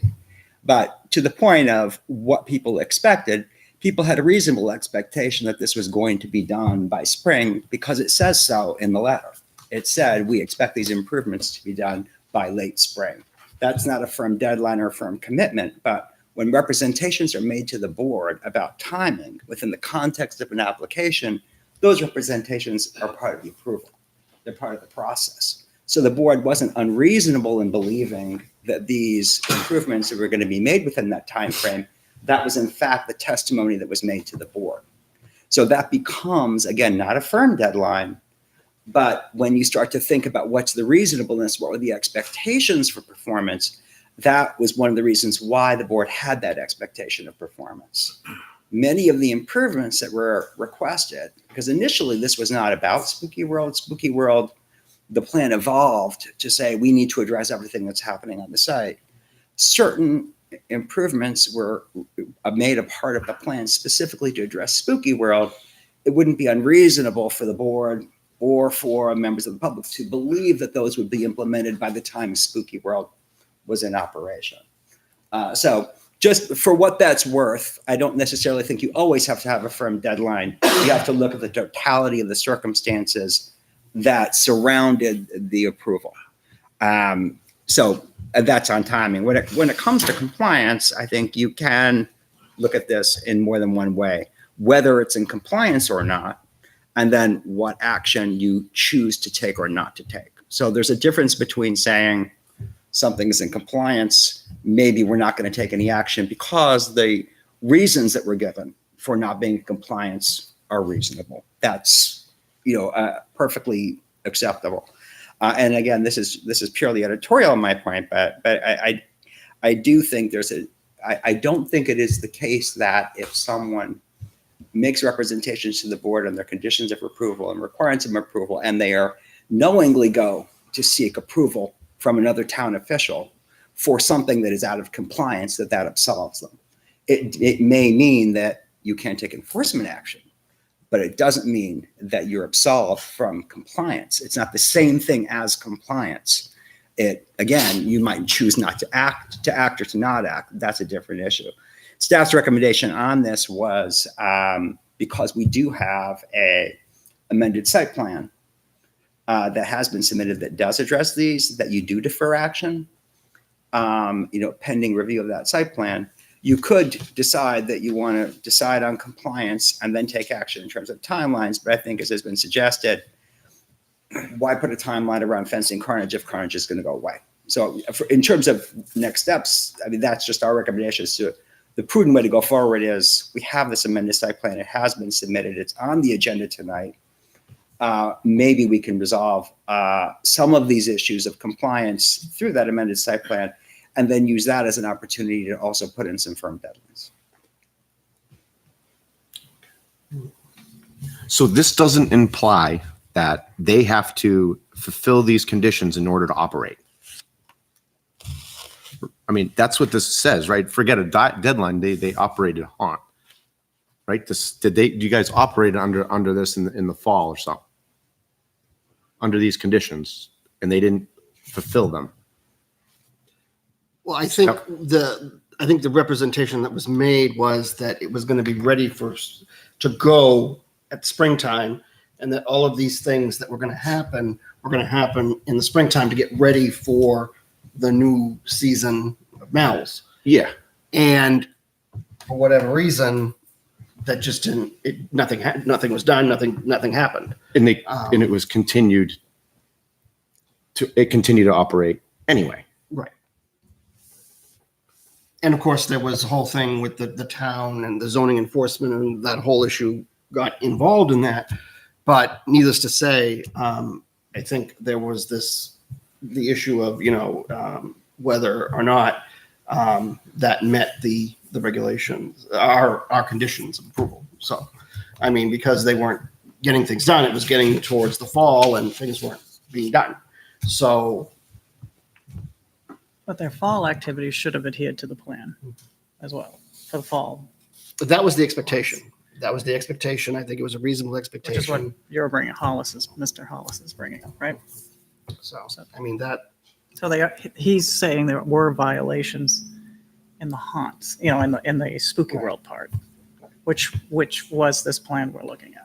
Yeah. It- I mean, that's they the hoped it would be current ready by spring but to me. They it'd were be like- hoping the bumper bumper summer goes in. stuff would be ready by spring, but the spooky world should still adhere to the plan that they and, had yeah, in here. should still be ready before they want to operate. because it wasn't the fall yet. I mean, the fall was going to come, but So when the fall came, it was this thing we're looking at, right? Yeah. And you're saying there were violations found from the spooky world point. Yeah, I'm talking about Not the spooky world. bumper car, Okay. because that's tied to the date. If there's no deadline specified, that is the deadline, unless I'm off on that. It's like, well, you can't. But there might be certain, that's what we're talking, what's implied and explicit Right, in and our what- notes are certain activities tied to spooky world or certain ones tied to that occupancy permit. Because they did have a spooky world fall that should have adhered to this plan about parking and fences, right? That's a Yeah. separate thing. That's what I'm saying. Do we dissect that or do we treat the whole entity together? Which is what you're talking about, Jay, to see if it, fixes itself. But also, I think as well, as Jay was saying, the issue of reasonableness and the totality of circumstances, based on what the representation was made to the board, that, as part of the condition of approval, people would have expected that something was going to happen, even though it didn't. So, I mean, we have a choice. We can vote to say that this project was found to be not in compliance, or we can defer the action.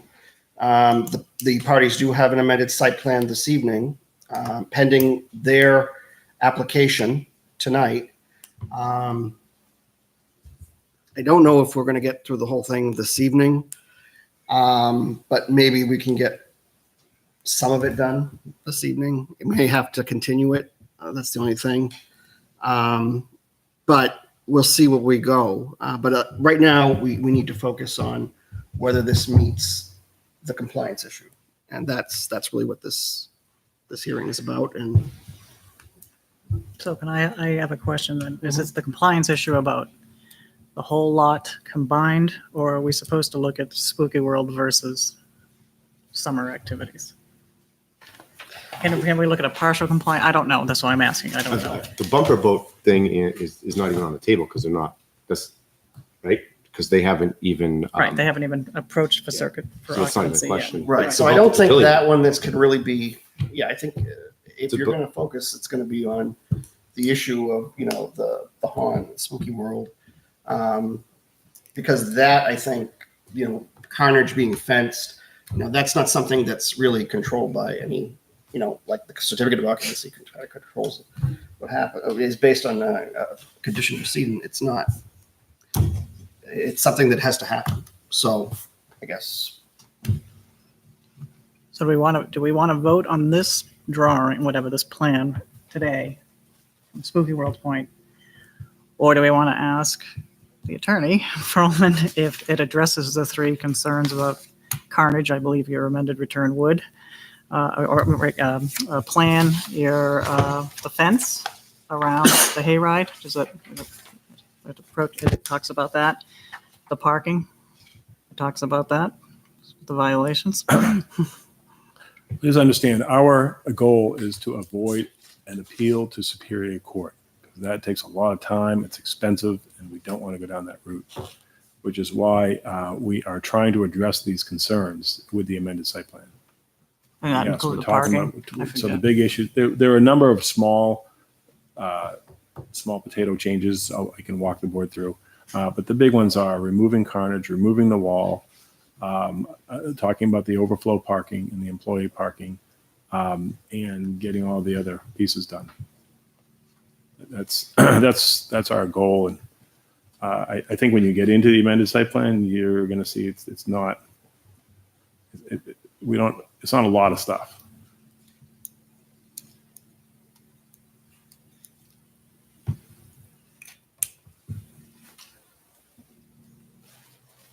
I don't think we're trying to punish anybody here. No, I know. Listen, I don't disagree with And the and we comments. do have to send a message that we have to be in compliance.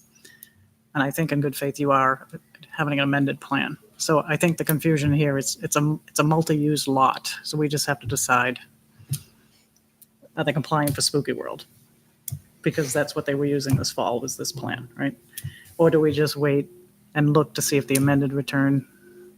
Well, I mean, Fix this. if you defer the action, it's pending review, and if they bring an amendment, then you're basically going to, I mean, you probably want to at some point set a deadline, or at least, have a firm idea of what it's going to be completed. And, you can do it that way. But unless the board wants to vote on the compliance piece separately and then proceed to the. If we do that, whether it's a yes or a no, they're in compliance.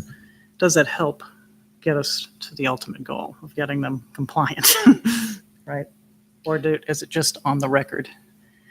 Does it get anything? Does it buy anything for the future? I don't want to hurt. asking me. I'm in a general question. You can make a determination as to whether or not a plan is in compliance without without deciding on any action. You can't. That doesn't decide any particular action. That's just is it or isn't it.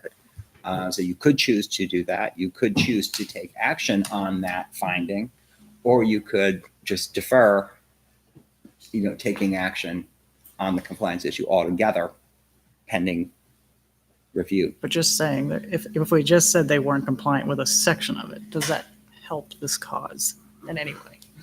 For the town, for the public, for the owners, for the abutters?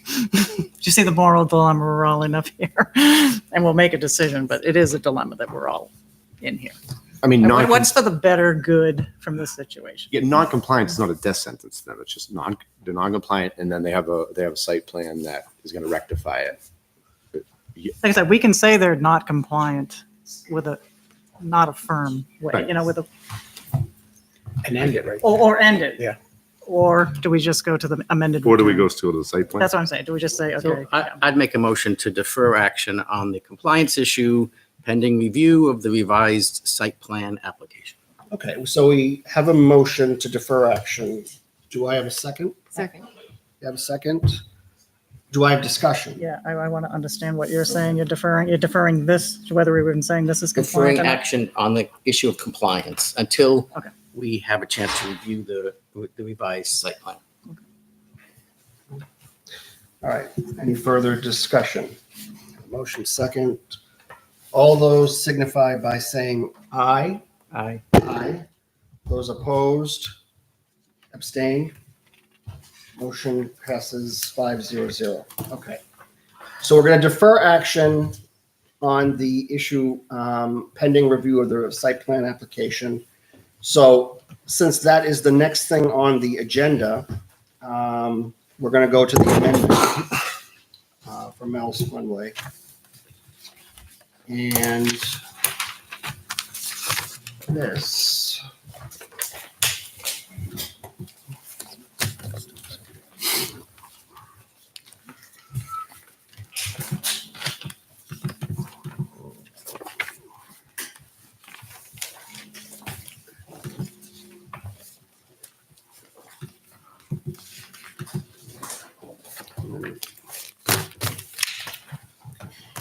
Tony doesn't give you an easel? Mine is currently broken. Yeah. So number 4 is Mel's Funway Park, proposed amendments to site plan approved on 1/15/19 to show the following. A, replace Carnage Haunt with food service and temporary attraction area. B, shiplag siding on pavilions 1 and 2. T1 11 to remain on pavilion 3 behind the facade. C, expand kitty area to allow family gathering area. D, show overflow parking, employee parking and storage areas. E, minor modification to landscaping and certain construction details. Okay, Mr. Perlman. Mr. Chairman, members of the board, again, Andy Perlman, Pernium Perlman. For your applicant, Mel's Funway Park, at the table with me is Tucker McCarthy from the Keach Nordstrom office. And I have a handout for you that I'm going to kind of walk you through what we're trying to do. And then we'll get into detail. I'm sure so what I'm passing out to everyone right now is the 2019 plan that I've marked up that was approved last year. I'm going to compare and contrast what we're doing with the amended plan. And I'm assuming all you folks have the copy of the amended plan that you can take a look at. If not, I can try to call things out as best I can. So, number 1, Carnage is gone. How's that? And the wall. And we're already in compliance with the wall being gone. How's that?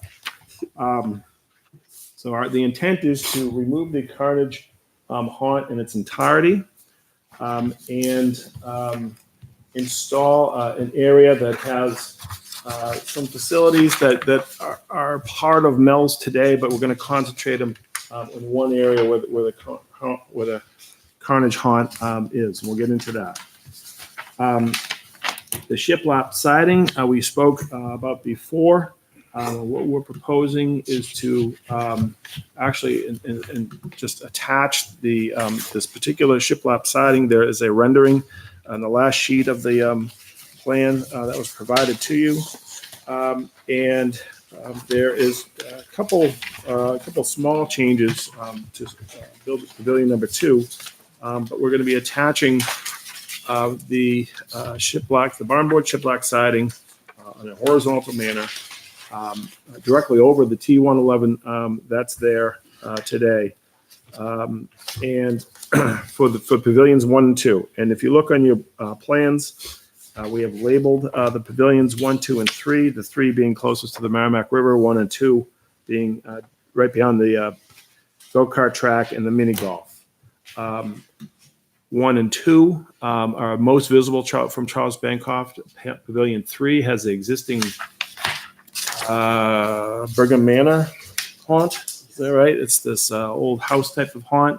It's a facade that surrounds the T111 that's on the building. We're proposing to keep that T111 there since it's behind the facade. That facade is going to stay on pavilion number 3.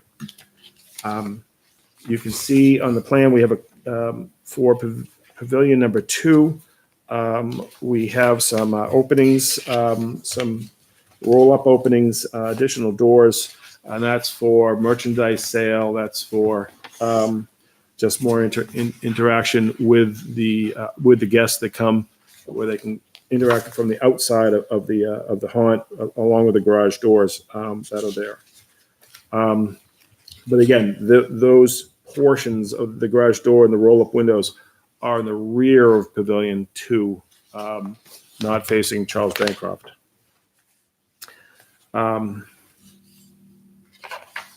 Number 3, we have an expanded area for Kitty for the Kitty Mel's portion. We've expanded the rear portion to have a family gathering area. There will be picnic tables in there. There will be temporary tents for a rainy day or a sunny day, pop-up tents. And those are not shown on the plan. If the board wants us to depict those on the plan, that's fine. But they are picnic table tents. They may get shifted around, over time. But it allows for a family gathering, which we didn't have before. And I'm gonna go through the pages of what I handed out to kind of call more of these out to you. We are showing overflow we're showing both overflow parking and employee parking areas. We're showing overflow parking to the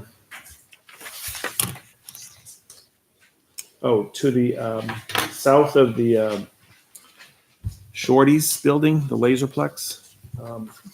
And that parking is used occasionally, not often. It's used between 6 and 10 times a year, and it's used for two purposes. During the summer, if there are a number of birthday parties in the what we call the corporate tents, or if there are a number of corporate functions, and it's a nice Saturday, the park is busy, we use that for overflow parking. It is intended to be as is.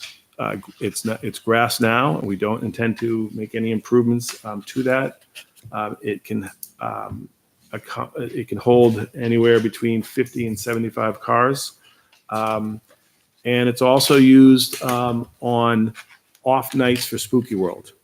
If we have a drizzly Thursday night and we can avoid having people cross the street, or avoid opening up what we call the Big DeRocher lot, where we don't have a lot of customers, that's where we have the overflow parking. The employee parking area is across the street, and that's employee only. There are storage sheds there. They have been there for many, many years, and we're just showing that on the plan for the board to see. And then we have minor modifications to the plan, and I'll walk the board through that. So in my 2019 little cut up, you can see on the first page, we're showing the overflow parking area. We're showing a change with respect to the proposed kiddie go-kart track. In 2019, we approved a track that was 50 feet by 35 feet. The amendment that you see before you tonight has a 55 by 46 go-kart track on the plans. So the go-kart track today is a little bit larger, so we're showing that on the amended plan.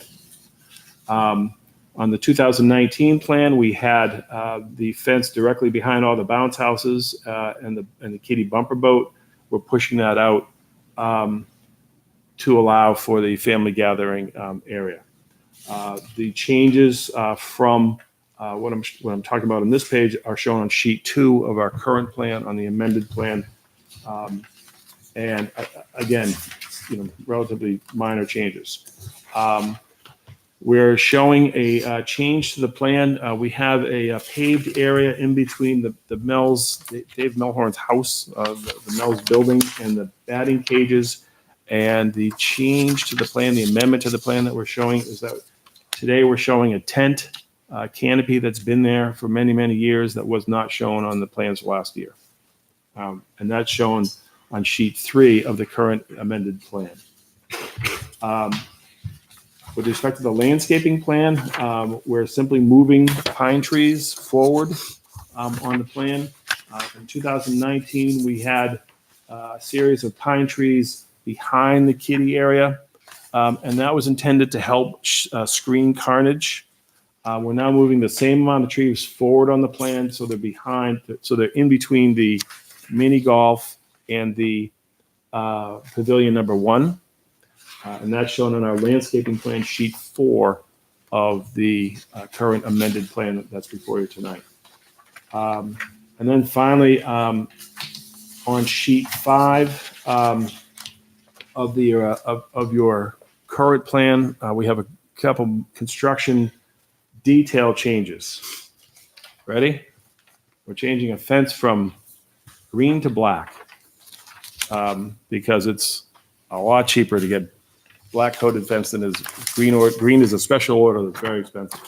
The pole in between the vertical poles holding up the chain link fence is being removed. The fencing details that we're going with didn't match the plans that were presented. The crosswalk detail, that we have an internal crosswalk, not a crosswalk for 3A or any public streets, but internal to the site. We're changing the thermoplastic crosswalk painting to white paint. All right. And again, this is all shown on sheet 5. The aluminum fence that's going to go around the bumper boat area, it was shown last year as being 5 feet tall. It is now shown at 4.6, and we checked with the building department that meets code. 5 feet, it turns out, is a special order item, far more expensive than the standard 4-foot 6-inch aluminum fencing that we're going to put around the pole. Again, these are small little details, but we're showing them to you now, just so we have everything. And finally, we have the on the stockade fence that's going to go up around the haunted hayride. We have removed the concrete base of the fencing because they've determined that it's not necessary. The pounding in the posts into the ground work for the stockade fencing, and they're removing those fancy posts that have the little cap on them in lieu of just a straight fence, a straight stockade fence. Again, all shown in the construction details in sheet 5. And so those are our amendments. What we're doing, again, not huge. We hope that we address issues of concern to the board, and to kind of get into it a little bit further. And please stop me with any questions along the way. Again, touching on the going into more detail on these, the kiddie area has the family gathering area. It's not showing any picnic tables right now, or tents or anything. But again, those are we can show those. They're flexible. They're movable. Families will probably put a couple together when they're out there if there's a birthday party or whatnot. But we're expanding that behind the bounce houses and behind the kiddie bumper boats. Where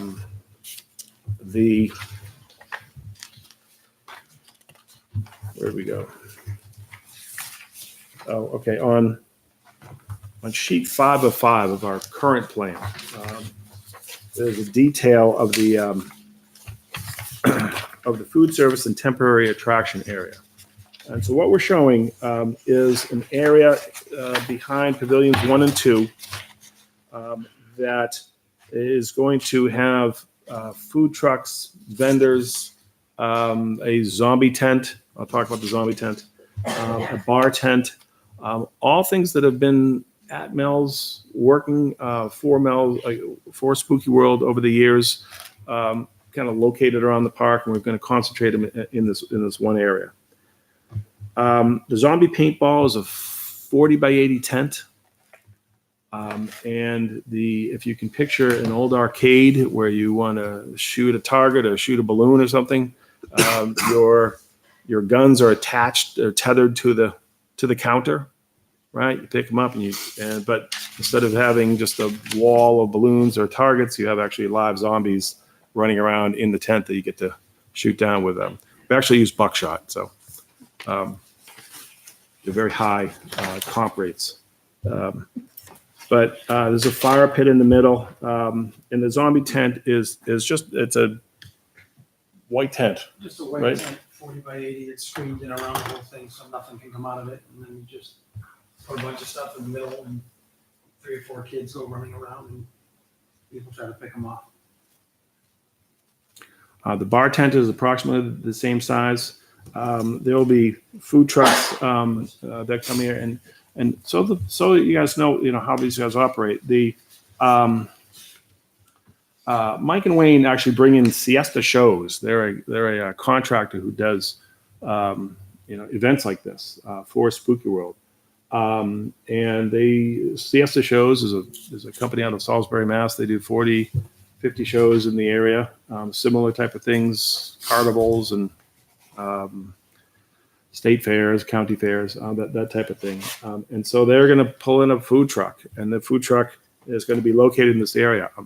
Food truck is not going to be in the same place every year. It's going to shift over here a little bit. It's going to shift over here. It might shift one night from the other because of how the wind is hitting. We've all smelled bad grease from these trucks. If the wind is blowing toward the Merrimack, the food trucks are going to be on one side of this area. And I say that because I don't want to get hung up on, where we're locating these amenities. They may shift a little bit year to year, week to week. It's not a foundation. It's not a permanent item. This area is intended to be used from August 1 for setup, and everything's gone November 30th. And for the rest of the year, it will just be an open field, kind of a grassy area.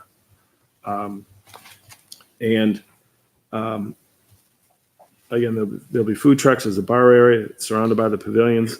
And it's largely, there's also a lot of, you may remember that we saw a lot of the stall, the line stalls. What do you call those?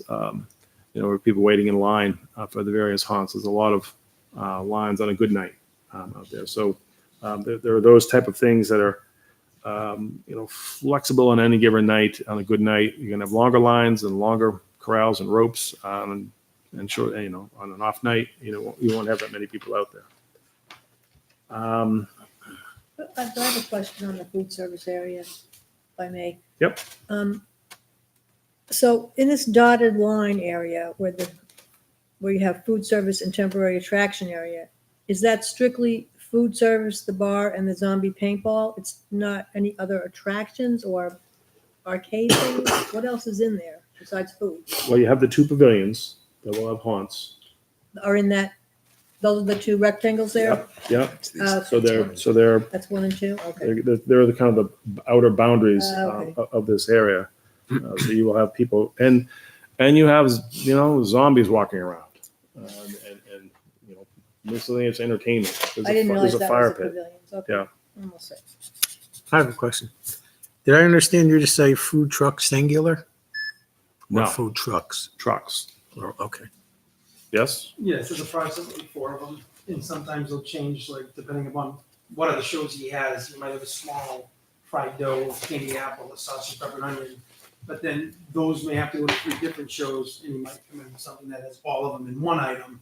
So during the week, that's why sometimes things change from left to right. If something's not popular, it goes out and tries to replace it with something that the kids want to eat. Want anything? Am I missing anything? No, I don't think so.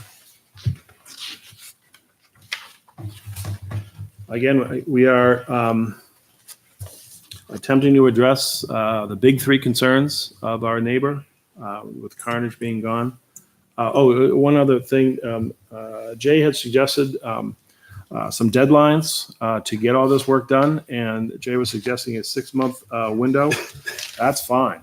And truthfully, Mike and Wayne, I'll tell the board this, and then things will go haywire with the town. But the goal is to get all this stuff done by June 30th, so that if we have a 6-month window to get all this stuff done, we still have 2 months of punch lists and button up everything for the satisfaction of the town. So we have no objection to the 6 month of approval, provided there's no appeal or any challenge to what we're trying to do.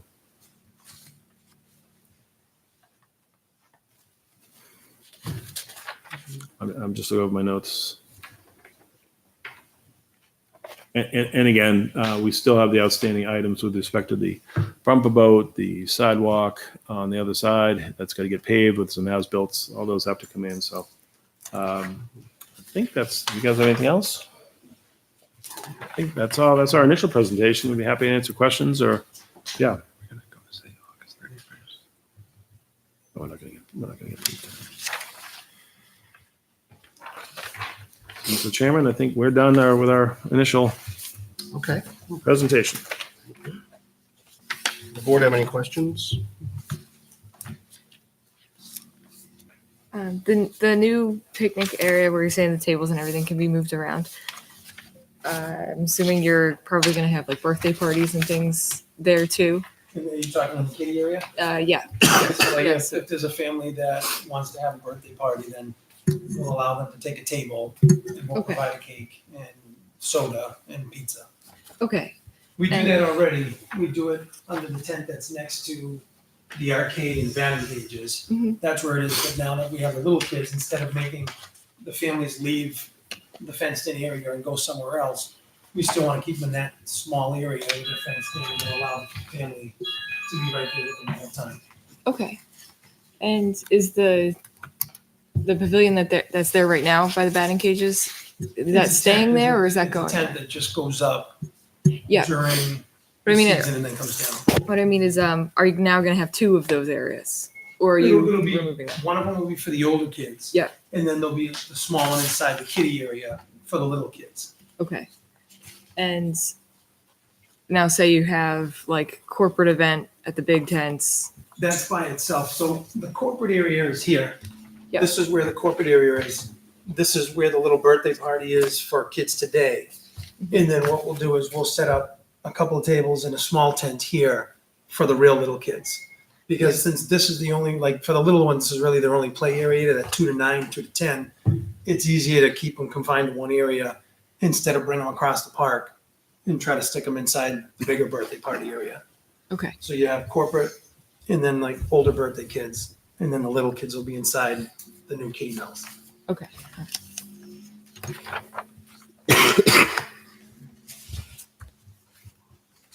And my other question was the employee parking that you have across the street.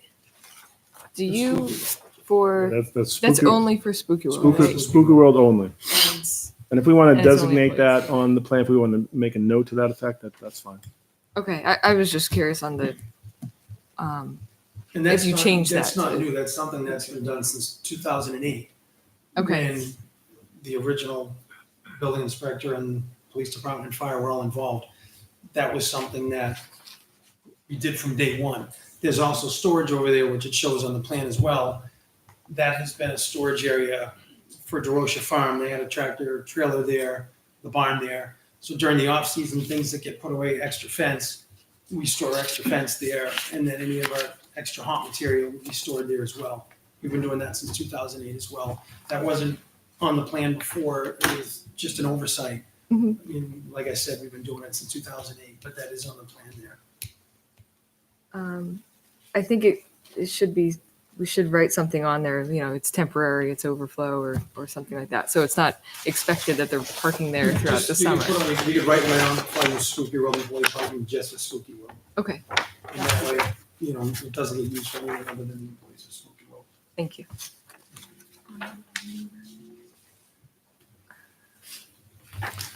Mr. Chairman, Mr. Mankara had called up a couple plan cleanup notes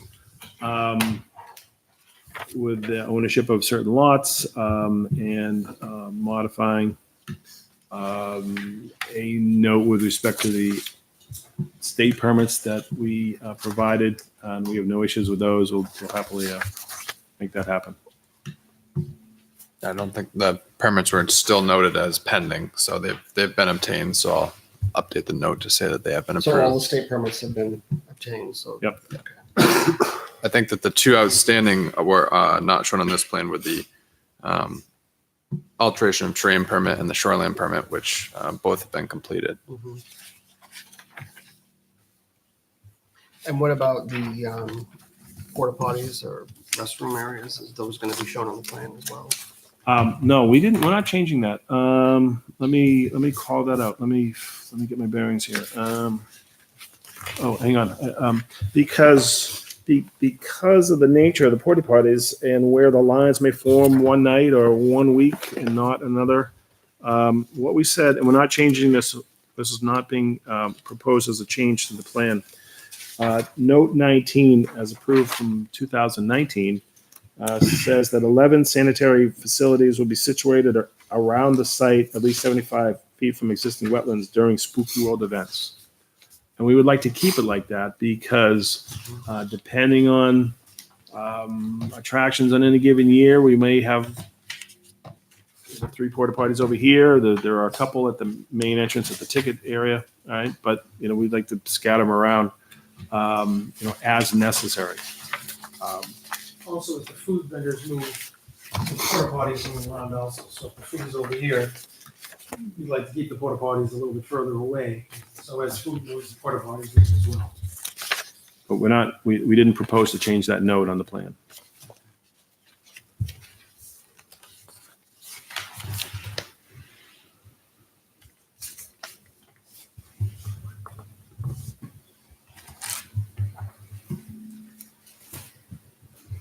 Now, what about the sidewalk piece? Where does that fit into this? Is that going to be completed? I mean, how is that? Yes, again, we're not proposing any changes to that. That gets completed and tied into the bumper boat CO. So that still hasn't been resolved, that bumper boat CO? Is that my understanding? Well, because we were just stalled all last year, the goal is to pick it up early spring, and to get it done so it opens, early summer.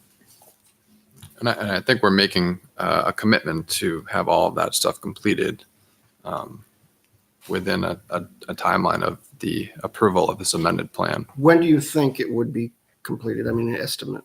I mean, June. Well, when you talk about an estimate, again, last year we gave you an estimate for Carnage. And if we had a building inspector that made a decision and gave us permits and then didn't send us off to somebody else and had another one, it would have been done and things would have been different.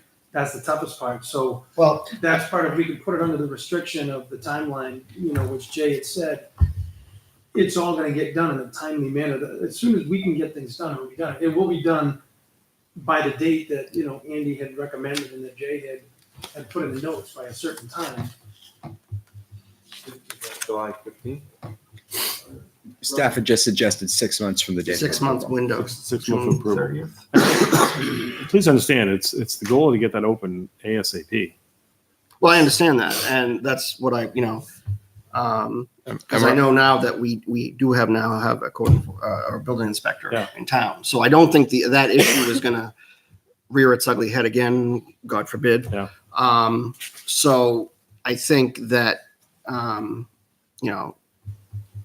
that 6 month window, I think that's what you should be looking at. Yeah. And I mean, if it was approved tonight, there's 4 months that we couldn't even pave if we wanted to, just because the asphalt plants are simply not open. So, yeah, there's not a lot of paving though. Yeah. Yeah. The 6 month, again, we have no issue with the 6 month deadline, but provided there's no appeals or challenges to to approval.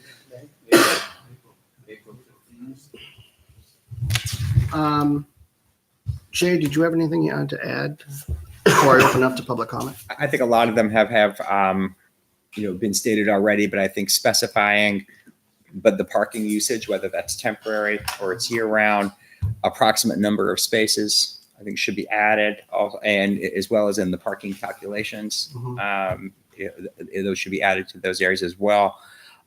In terms of the temporary food storage or food service area, just specifying what's a building or what isn't. I think we could assume that some of those structures were food trucks, but it doesn't say so. So I think saying approximate location is okay. We know that they might move somewhat, but what's a building, what's a tent, what's a food truck should just be delineated. And then if there are any other activities that are going to take place in those areas, those should be stated. I had a few other minor comments as well, but they're relatively minor. Okay. I just know that we have not accepted the plan yet.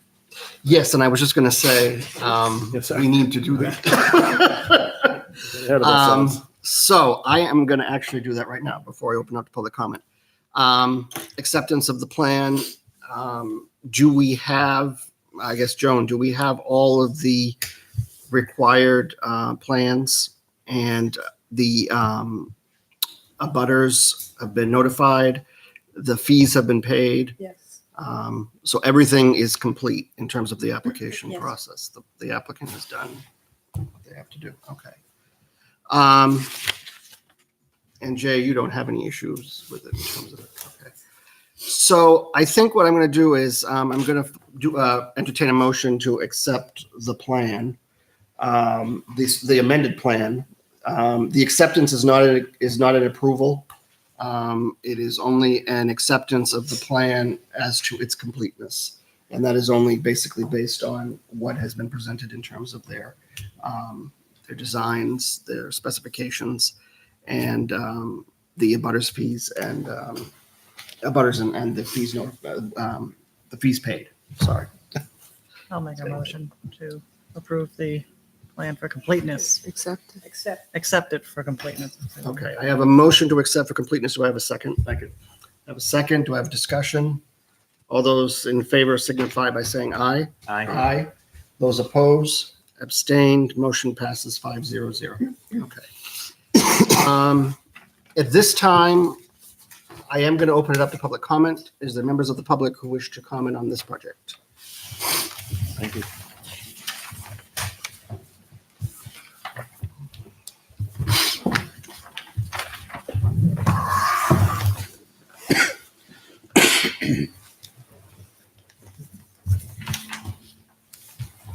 Good evening, Mr. Chairman, members of the board. My name is Morgan Hollis. I'm an attorney at Gottesman and Hollis in Nashua. And with me, I represent Jill Charbonneau, trustee of the Jill Charbonneau Revocable Trust as an abutter. And with me this evening is Jill's husband, Rick Charbonneau. I have a number of comments that we would like to make on the amended site plan. Appreciate that the extensive details have been presented and they do appear to address a number of concerns. And we've heard some more information tonight in response to the staff comments, but I'm just going to go through my list. I guess the first comment I make is the reference to employee parking on lot 14. This is really not an amended site plan in that this is a whole new lot. This lot has never been the subject of a site plan, so it really isn't an amended site plan, and it's not part of the original site plan. It should be considered as a new site plan. And with that, I think there are some points you ought to consider. Number one, they're proposing to put employee parking, again, temporary, but not a definition.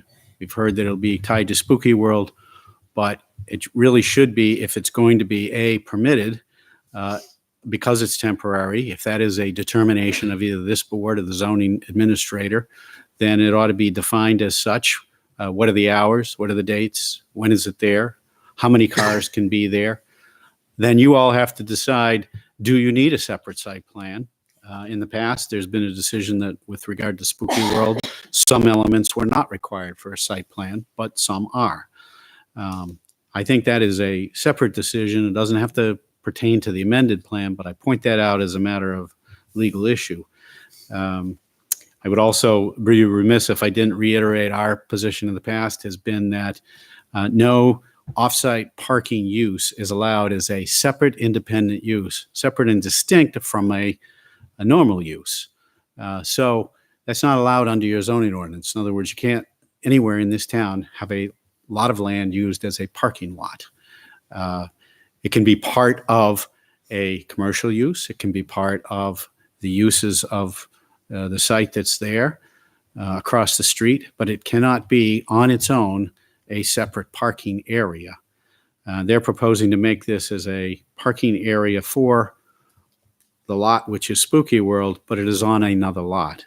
And that lot has a residential structure on it. So they're proposing a commercial use, temporary as it may be, on a residential lot.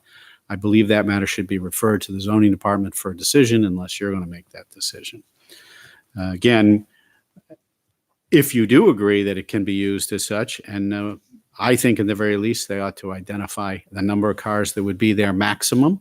You may want to consider whether there should be some delineation of the driveway and parking areas. Otherwise, people just park wherever they want to there, including right up to the boundary lines of the property, which might affect the abutters. So those are my comments on the employee parking, which, as I say, is really separate from the amended site plan. On the amended site plan, the first, staying with the parking theme, the first issue is the overflow parking behind Laserplex. It's just shown as what we like to refer to as a cloud description or a balloon description, overflow parking. Doesn't say how far it's going to be set back. It doesn't say how many cars. It doesn't say what time of year. It doesn't. I know it's been referenced here. It's going to be for birthday parties, but that means it's a year-round opening. Are they going to plow it? Are they going to park there in the winter? Should you be allowing parking with no definition on any site plan, which clearly isn't just tied to Spooky World, so you can't use the temporary use argument? I think they should define it. If you want to make a decision like you did on the DeRocher lot, that is your call. But the DeRocher lot was something special. That's a cornfield that the Conservation Commission wanted to preserve. We all wanted to preserve it. This is a part of the site, and they're going to have cars there. I don't know how often, but they've parked there already. We know it, and they've already said they're going to park there in the future. This board I think, has to grant a waiver from the regulations with regard to what you're going to allow for the improvement of a parking field. But in the very least, they ought to have more detail on that. They've said it can hold up to 50 to 75 parking spaces, but we don't know where they are. And again, I think they ought to be shown. Even if this board decides we don't want paving because we don't want any more asphalt, they really ought to show how they're going to get there, where the cars are going to go, and how they pull in, and what it looks like. Can they actually put 50 cars there? You want to see that. Otherwise, you're just looking at a field. Park wherever you want to, folks.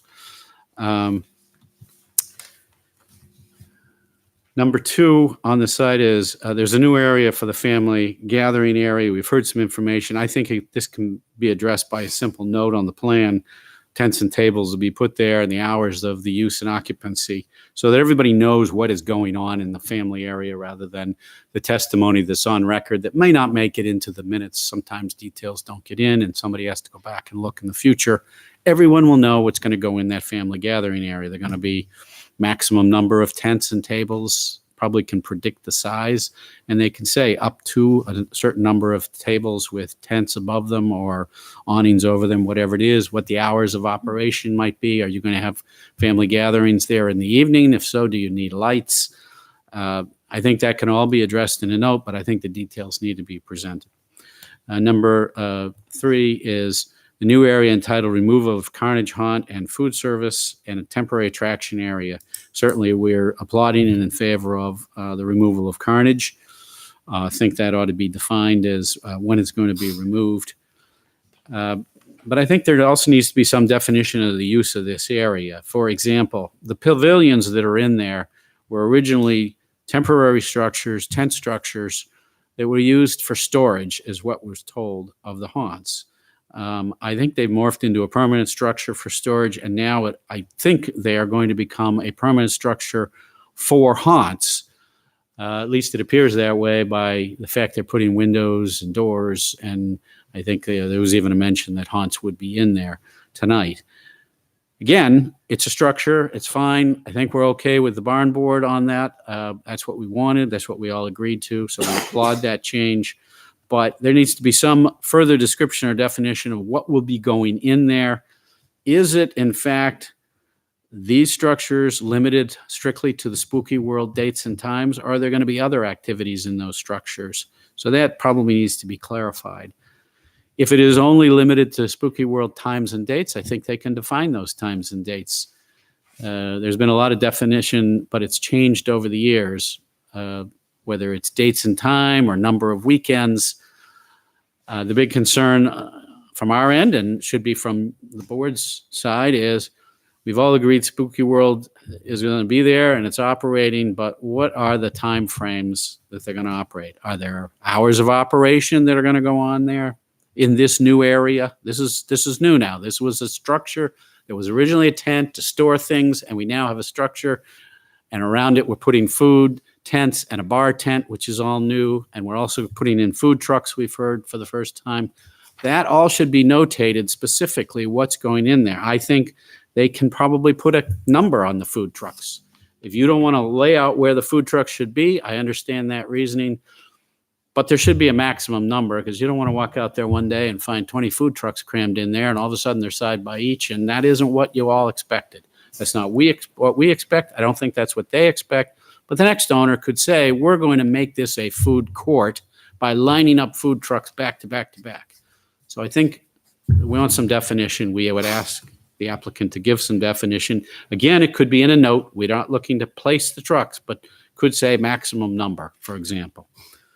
I think finally, in this food area, we have a question, and I don't know what the answer is. Is this really only related to Spooky World, or will this food area, which now includes bar and new food tent, food area, is this going to be open other than for Spooky World? And if it is, it needs to be considered as a permanent improvement, whether it's a tent, it ought to be shown as a tent, you ought to see it as a tent, and you ought to decide if that's an appropriate structure to have there for more than just, the 7 weeks out of the year. I think I heard and understand that the tent will be there and it will be up, but I don't understand whether that'll mean no usage. Will this tent eventually become another structure? Are you opening the door for that? That's certainly what's happened out there. So I would urge the board to ask more questions, to get more definition on it. I think the applicant can provide more info. It can all be answered by notes. We don't have to get a lot more detail on the plan itself other than a note. I think with regard to that particular area, we get into the porta potty issue. And I heard a comment, which, yeah, I guess you're right. You don't want the porta potties next to the food, but at the same token, that's where everybody's going to be eating. That's where they're going to need to go to the bathroom. Where are the porta potties going to be when people need to go? I think the board should maybe reconsider the issue of note 19. 11 porta potties may or may not be accurate and adequate. I don't know. I don't know if you've looked at that. 11 during Spooky World, I guess, seems to do the job, at least according to the testimony, and we don't have any evidence that it's not. But I think when you concentrate all these people in this new area for food, that's where people are going to have a beer or a drink or a soda, and that's where they're going to need to look for a porta potty. And I really think that they ought to be some defined area around there. And I think the applicant can probably do that easily by saying we're going to put 2 or 3 in this general area and identify it so that we all have health and safety issue concerns. That's one that we have. So we think that should be taken care of. Also, there was some testimony here about there might be some there's a fire pit. There might be some tables, chairs, in addition to the food trucks. I think there should be some counts on the numbers that might be out there so everybody knows what's going to happen in that site. Is the zombie paintball just seasonal? It would seem so since it's zombie, but that's, zombies on TV year-round now. So zombie paintball could be a year-round paintball operation, and it's not clear that it's strictly during the operation of Spooky World, which is 7 weeks out of the year. And I guess the final point on that area is there are going to be a lot of people going there, and there's no walkway shown on the plan's not up anymore, but there's no defined walkway. We have some defined walkways of how you get from the parking area down to the site. We have some defined walkways around the children's area, but I'd like to hear some explanation of why there wouldn't be a defined walkway to get there. This is in the middle of the night. There's no lights shown on the plan. This is a dangerous situation. Could become a dangerous situation. This is a gathering area. There ought to be some definition of how people are going to get from one point to another. And I think that could easily be delineated or described. And I would urge that the board should indicate temporary lighting or not. There should be lighting there. Especially when you have bathrooms. I can only tell you that I've been involved in a case at the Claremont Speedway. It's public record. Porta potties, no lights, people tripping and falling and hurting themselves because the site plan did not locate them. There are issues with who's responsible for that decision. And I would urge this board to consider that. Hours of operation, again, that's never been discussed. This year we had some loud cannon noises. Is this a precursor for fireworks? I think that may be an appropriate thing for the board to ask the applicant and for the board with this new amended site plan to consider discussing and putting some definition as to what is going to happen out there. Spooky World, we know, has been you go along a path, you go to haunts, but how late does it run? And what are the maximum times? And are they allowed to have loud noises, fireworks, or cannons fired off at night? Because that is occurring out there. And that's not anywhere in any approval I've seen or any discussion of any minutes of any meeting. So I think that's an issue we would like to take up at this point. Finally, they're adding some substantial new activity in this food area. They're also adding this new parking. They call it, the overflow parking, but it's clearly going to be used for more than just overflow for Spooky World. We would renew our request that now would be an appropriate time for someone to look at that parking, look at the employee parking, look at the on-site parking, look at the flow of pattern of people, and ask for an evaluation and study by a professional to be paid by the applicant for the board to determine should there be something more than what's out there. In other words, you keep adding and you add, and it's determined the last time that the waiver was granted, there would be no study required, no on-site analysis, because we're just adding some things, subtracting some things. But as you keep adding, you keep accumulating, and no one's ever taken a fresh look at, well, they have all this parking, but they've added some new activity. There's no walkway to it, as I say. Should somebody be looking at this? This is an amusement park. Let's not kid ourselves. We think it's a great idea, but it really should be looked at appropriately as it goes along. So we renew that request. Those are our comments on the amended site plan. I think there's a little bit that the applicant can answer either tonight or another meeting. On some, they may have to do some work. Thank you. Okay, thank you very much. Is there anyone else from the public who wishes to comment? Mr. Perlman, do you want to add something? Mr. Chairman, you'll be happy to know that I don't disagree with most of what Attorney Hollis just said. And because we can address a number of these issues. We'll come back to you hopefully next month with a lot more detail with respect to what we can do with the parking, what we can do with the employee parking. We can, estimate the number of spaces out there. But let me just say a couple things. We can, as Jay suggested, we could do a better job of defining the use of the temporary food court area. I don't think they have fireworks, but it's a great idea. We appreciate our neighbor. But let me just say this: we're not adding anything new. What we're proposing in this food service and temporary attraction area is what's done on site today. It hasn't been called out before, but we've had a zombie paintball for years. There's been a bar area, maybe not separately a bar tent, but it's been in one of the pavilions. But everything that's we're showing has been operating at Mel's, and we're just concentrating. We're showing it. And we can do a better job describing maybe the number of trucks, and we'll label the pavilions as being haunts now. We can clean this plan up. But I really didn't have a lot of objection to what Attorney Hollis was saying. Family area, we can add more detail to that. Again, let me just call out that the hours of operation were shown on our 2019 plan when we did not propose to change that. The hours of operation are buried at note 21.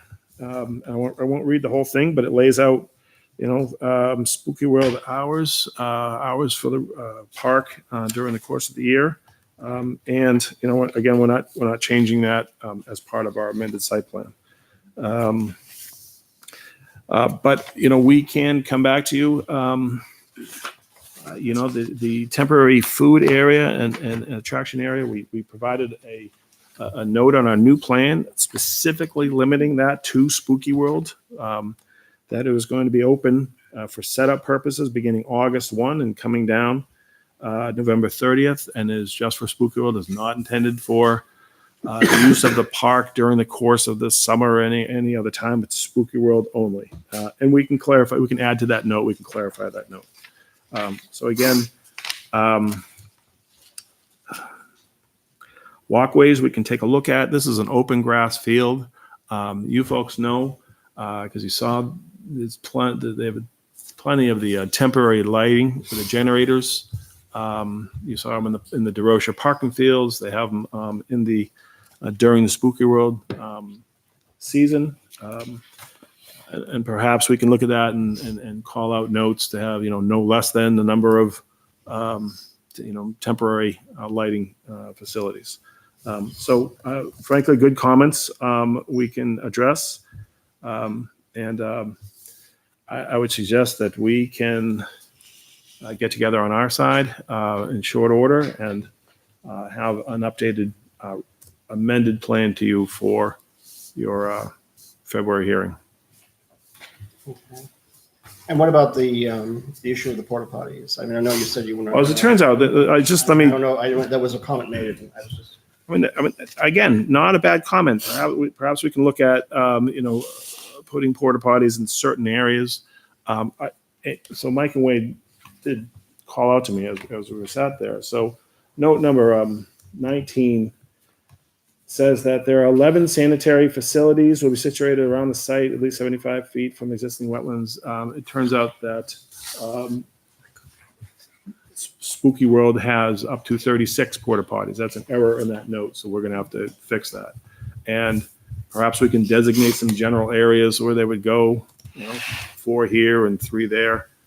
But again, there does need to be some flexibility where things set up every year. But we can certainly take a look at that and maybe provide some general areas. We know we have some out in the parking lots and the DeRocher fields. We know generally where they go, and perhaps we can call that out a little bit better. But again, we're trying to attack damage and the big 3 issues, and that we think we can do that and address the concerns we heard tonight. What about the loud noises? I mean, cannons firing off at night. Is there something like that at Spooky World? I don't know. There's a bird cannon that's part of the haunted hayride that Michael can explain. Okay. Yeah, as the wagon approaches a specific spot, we've had it since 2015 when we were approved for the hayride. And as they go by at a big light and hits them in the face, and then boom, the bird cannon goes off. Bird cannons are used to just keep birds out of crops. And we have it, there as the wagon goes. And how late does that go on? It would go into on the until evening, the last wagon would leave the park. which is when? It could vary anywhere between 12 o'clock and 12:30 in the morning. Right. So, I know the town doesn't have a sound ordinance. It should, in my opinion, but, you might want to consider that. Let me tell you something. If I was a neighbor and you were shooting off a cannon at 12:30, I wouldn't be happy because, you pay, people buy homes and they pay for their some restful peace in their own home. And if you get somebody shooting off cannons until 12:30 in the morning, it's a problem. And for those people that live nearby, they have to listen to that while they're in bed. I wouldn't be real happy with that. And I understand it's, you have something you're doing there, but you might want to consider the effect that has on your neighbors. Michael and I were talking about that yesterday and earlier today, and we are going to take a look at deflecting that or reducing the decibel level, or just because that's not fair. Yeah, so thank you. Again, that's thank you. But it's part of the hayride. But we want to we'll address that.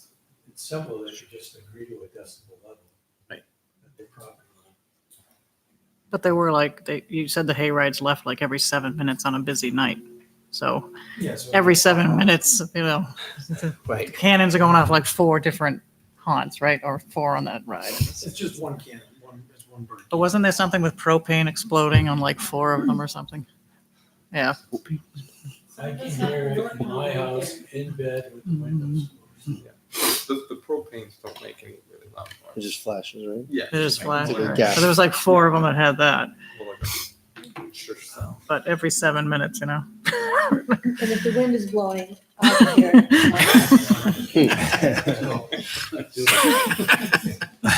Just put a decimal level at the property line. Because some of us have to work on weekends. For sure.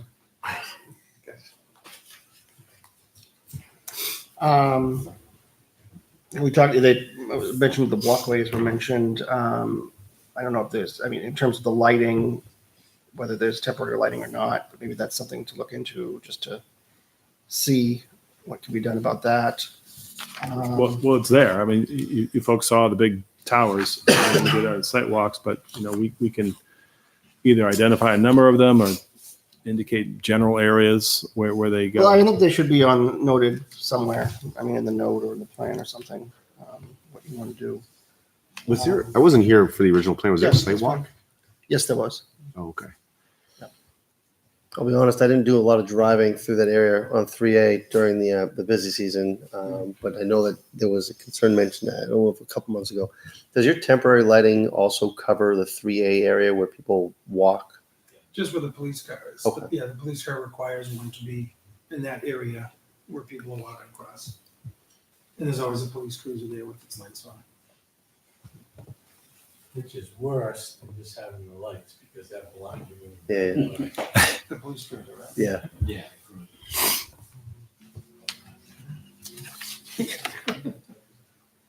I know you mentioned that you didn't have tents or the tents on the plan. Maybe that's something to maybe add to the plan.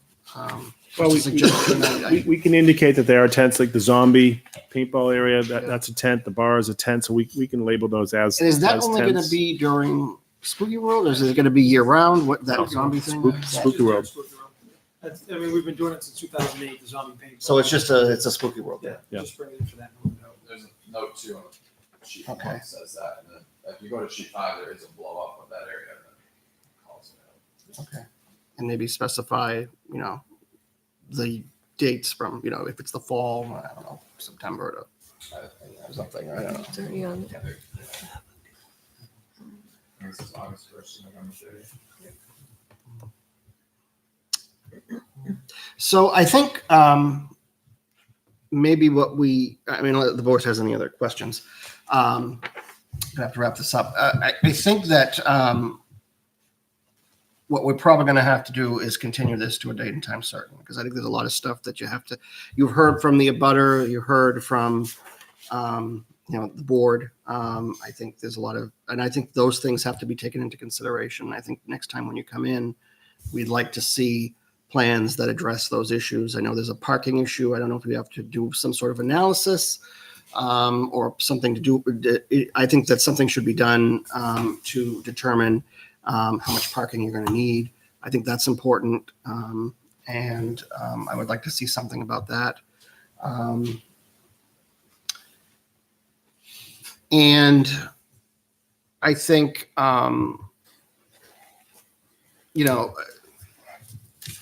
the important, putting hours of operation on the plan, those types of things, when things are going to be, for example, what events are going to take place. I know, maybe try to be specific in terms of that.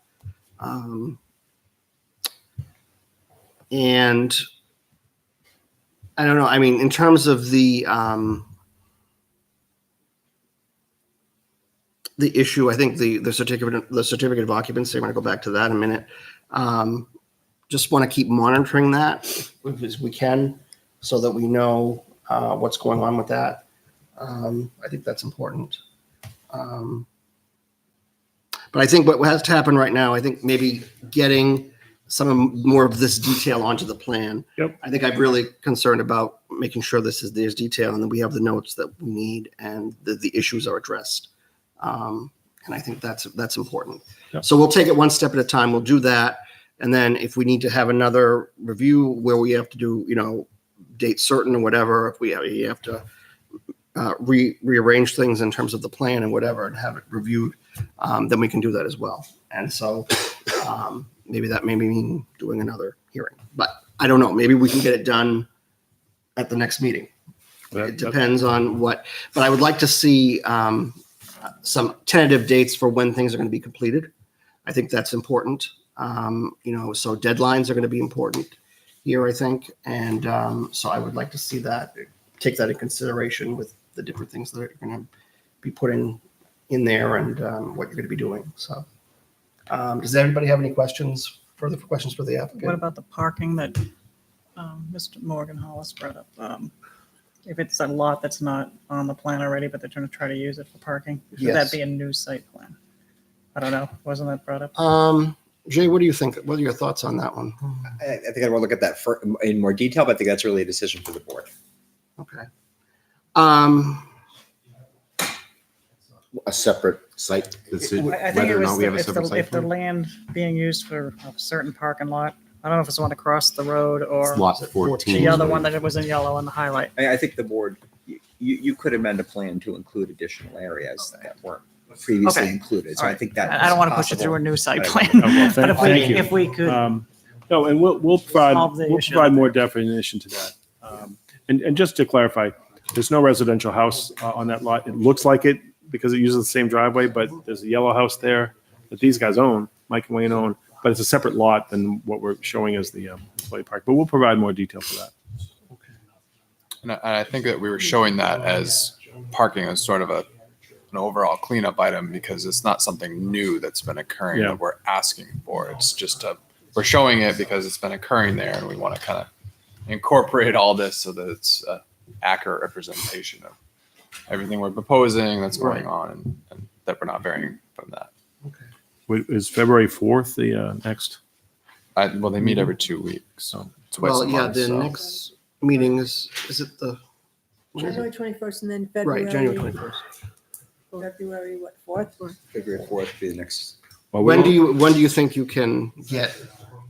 Oh, I'm committed to a doggy daycare in Merrimack on the 21st. So if we could Have my sympathies. if we could I think it'd be shoot. good to have the tent. Yeah, we need a little bit of time. Not a lot of time. There's not a lot here, but February 4th would be ideal if we could, please.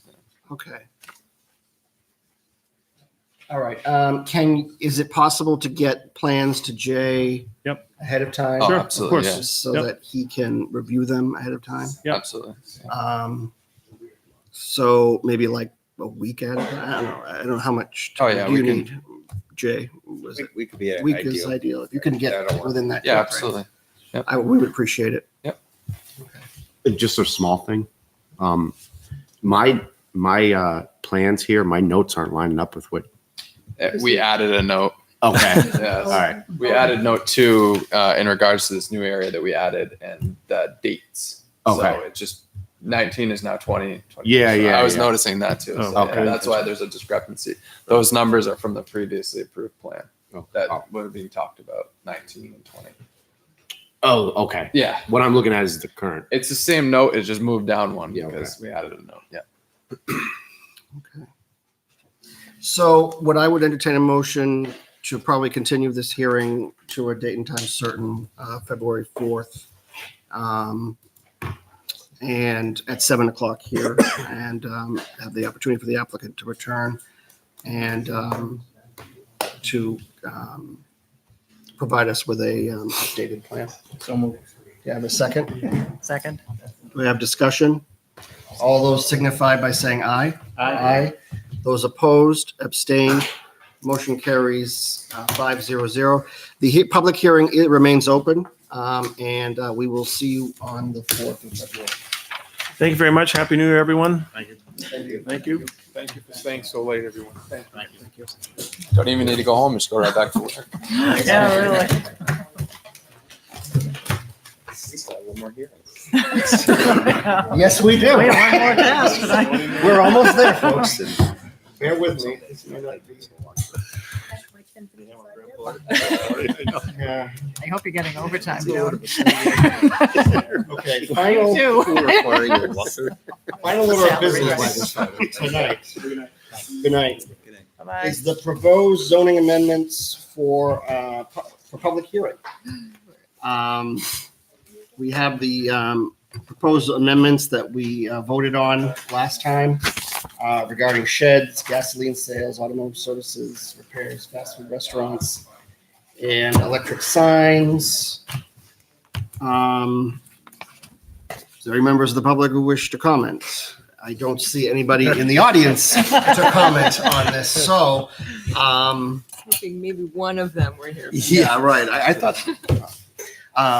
So I will close public comment on that, and I guess we're going to entertain a motion to move these. Can I, go wait, ahead. can I count as public The only thing comments? is, we are going to be shut off at 11 on the television. We can still go, Okay. but If go I have an amendment or something to make to one of those, does that count as public comment, or is that time passed for board members? Probably should mention it now. yeah, you might want to do that. Well, I didn't know if I missed it because I missed the last meeting that we talked about it, so I didn't know if the board was still allowed to make changes or not. But anyway, I just wanted to bring up the electronic signs. Yeah. I didn't explain it at all really in the email that I had sent since I couldn't make that meeting about the amber lighting. And the reason why I brought up designating a color on that is because we are already trying to kind of mitigate light pollution in town. And if you use a cold white, that adds significant blue light to that light pollution, which messes with sleep cycles of wildlife and everything else around that sign that is lit, the bugs and all that. Okay. So that was why I had said amber. It doesn't have to be amber, but I'm thinking if we can put something in there that just says whites have to be warmer than 3,000 Kelvin is the recommended lighting by the AMA to reduce that effect. It's the same thing as they tell you not to use screens in bed. You know, it messes with your sleep cycles. So, and they're finding that as they're changing street lights and everything over to LEDs, it's also messing with the wildlife in those areas. And while these are not as bright as a street light would be, I'd rather get ahead of it than have it, you know, kind of as everything gets developed more and more, have to incorporate that in later. But there's a recommended standard from some body you just mentioned? Yeah, the American Medical Association for streetlight, like they put out a guidelines for streetlights to be 3,000 Kelvin or warmer. So like you go to Home Depot, you see the warm light, cold light, and the warmer whites just have less of an effect. They still have some effect because it's still light when it's supposed to be dark. But amber lighting would be ideal. But if we don't want to,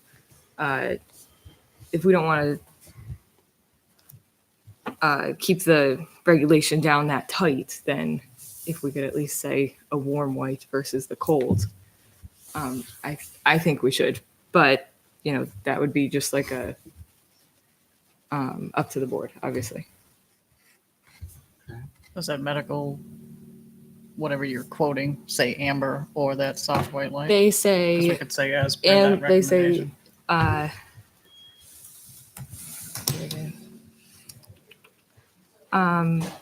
They say for the street lights, they're saying 3,000 Kelvin lighting or lower. Kelvin, like it's the rating, I think, or lower to keep that warm white tone. And then it's just, I don't know that they actually say anything about amber because they're talking about street lights in here, and you're not going to put up an amber street light. But then since St. Francis had already said amber, and you know we have the big sign in town that's, you know, temporarily donated, you know, for town use once in a while. That's amber also. So I guess I just didn't think it was like a big deal, but I can understand why you wouldn't want to limit that either. Are you saying street lights or the sign lights? This, Do we even have they street light? We have started, a few. it started to get studied because of the streetlights. Okay. So if you just We take don't have that, anything about street lights in there. No, the issue is the zoning for electronic signs. Right. Whether- Okay, because you're saying street lights, I just says that just I'm triggered. just saying the that's where sign. the data came from. That's why this is even being studied by anyone in the first place, is because cities like LA put in these massively bright LED streetlights and it's messing with everybody's like sleep cycles. So if we're trying to mitigate light pollution anyway, I didn't think it hurt to say 3,000 Kelvin. I don't think that's going to change the cost of putting a lighted sign in for whoever's putting it in. I didn't think it was going to add any hardship to anyone. Was that a standard on manufacturing of these signs? I don't know. You know, the manufacturers, they probably a handful of them. I don't know if that is a rating on one of these standard signs. You could say amber or. And I think that there was issue with, Does amber fall well below that? yes, because it's that much warmer than Right. white. They actually did have an issue on the zoning board with where it says letter D is no flashing or colored lights will be used. And the sign proposed was amber lighting, so is that color? So I was thinking maybe we should change that to multicolored, because I think that was more the intent.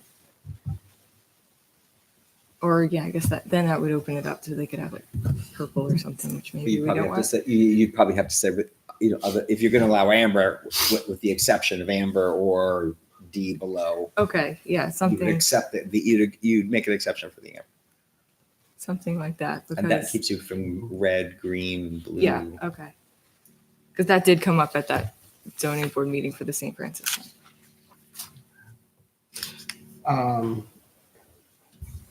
So I guess the question is, do you want to go forward with the electronic sign? Do you want to Can I make a continue motion to amend it?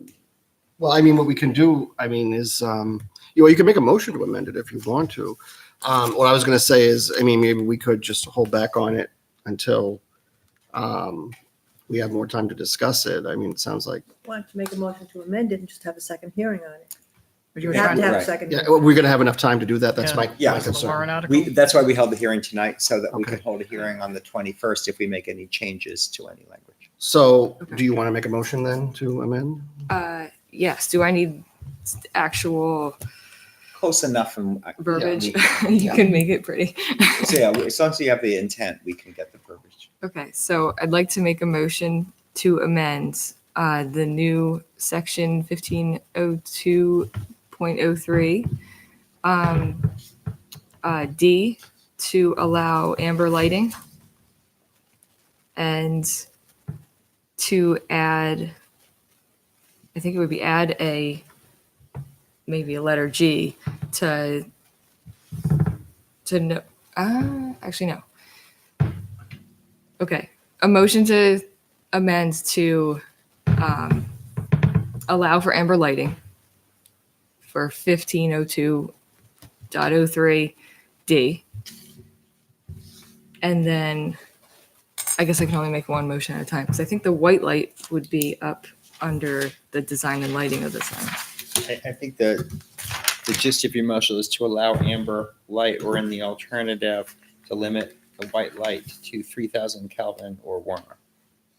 But I'm thinking that the 3,000 Kelvin or warmer would go under 1502.02. Yeah, I'm just saying you don't have to worry about that right now. Oh, You just okay. get your intent, and Yes. we'll wordsmith it together. Okay, that is the intent. So that's the motion. Do I have a? I second that. All right. We'll second it. Discussion. All those signify by saying aye. Aye. Aye. Those opposed, abstain. Motion passes 500. And do we do a motion to go to public hearing? Second public hearing. Yeah, so motion to go to second public hearing. So moved. I have a motion. Do I have a second? Second. All right. Motion second. Discussion. All those in favor signify by saying aye. Aye. Those opposed, abstain. Motion passes 500. January 21st. And the other ones, we The should- other ones, we can make a motion to either put it forward for town meeting or yes, the second so public hearing. I would entertain a motion for items 1, 2, I guess that's 1 and 2, to move those to town meeting. So moved. Second, Second. discussion. All those signify by saying aye. Aye. Those opposed, abstain, motion passes 500. And I think I'm gonna stop there this evening. I don't think there's anything, unless there's anything pressing? I don't think there is. The minutes the last meeting. We can always defer that to the next meeting. I mean, it's late. I mean, so we can do that. So why don't we do this? We're gonna get shut off at 11, or we're already shut off. I don't know, but I basically still going. Okay, well, I'm entertaining a motion to adjourn. So moved. Second. All right, discussion. No. All those in favor, signify by saying aye. Aye. Those opposed, abstain. Motion passes 500. Thank you for your patience, everybody. Good night.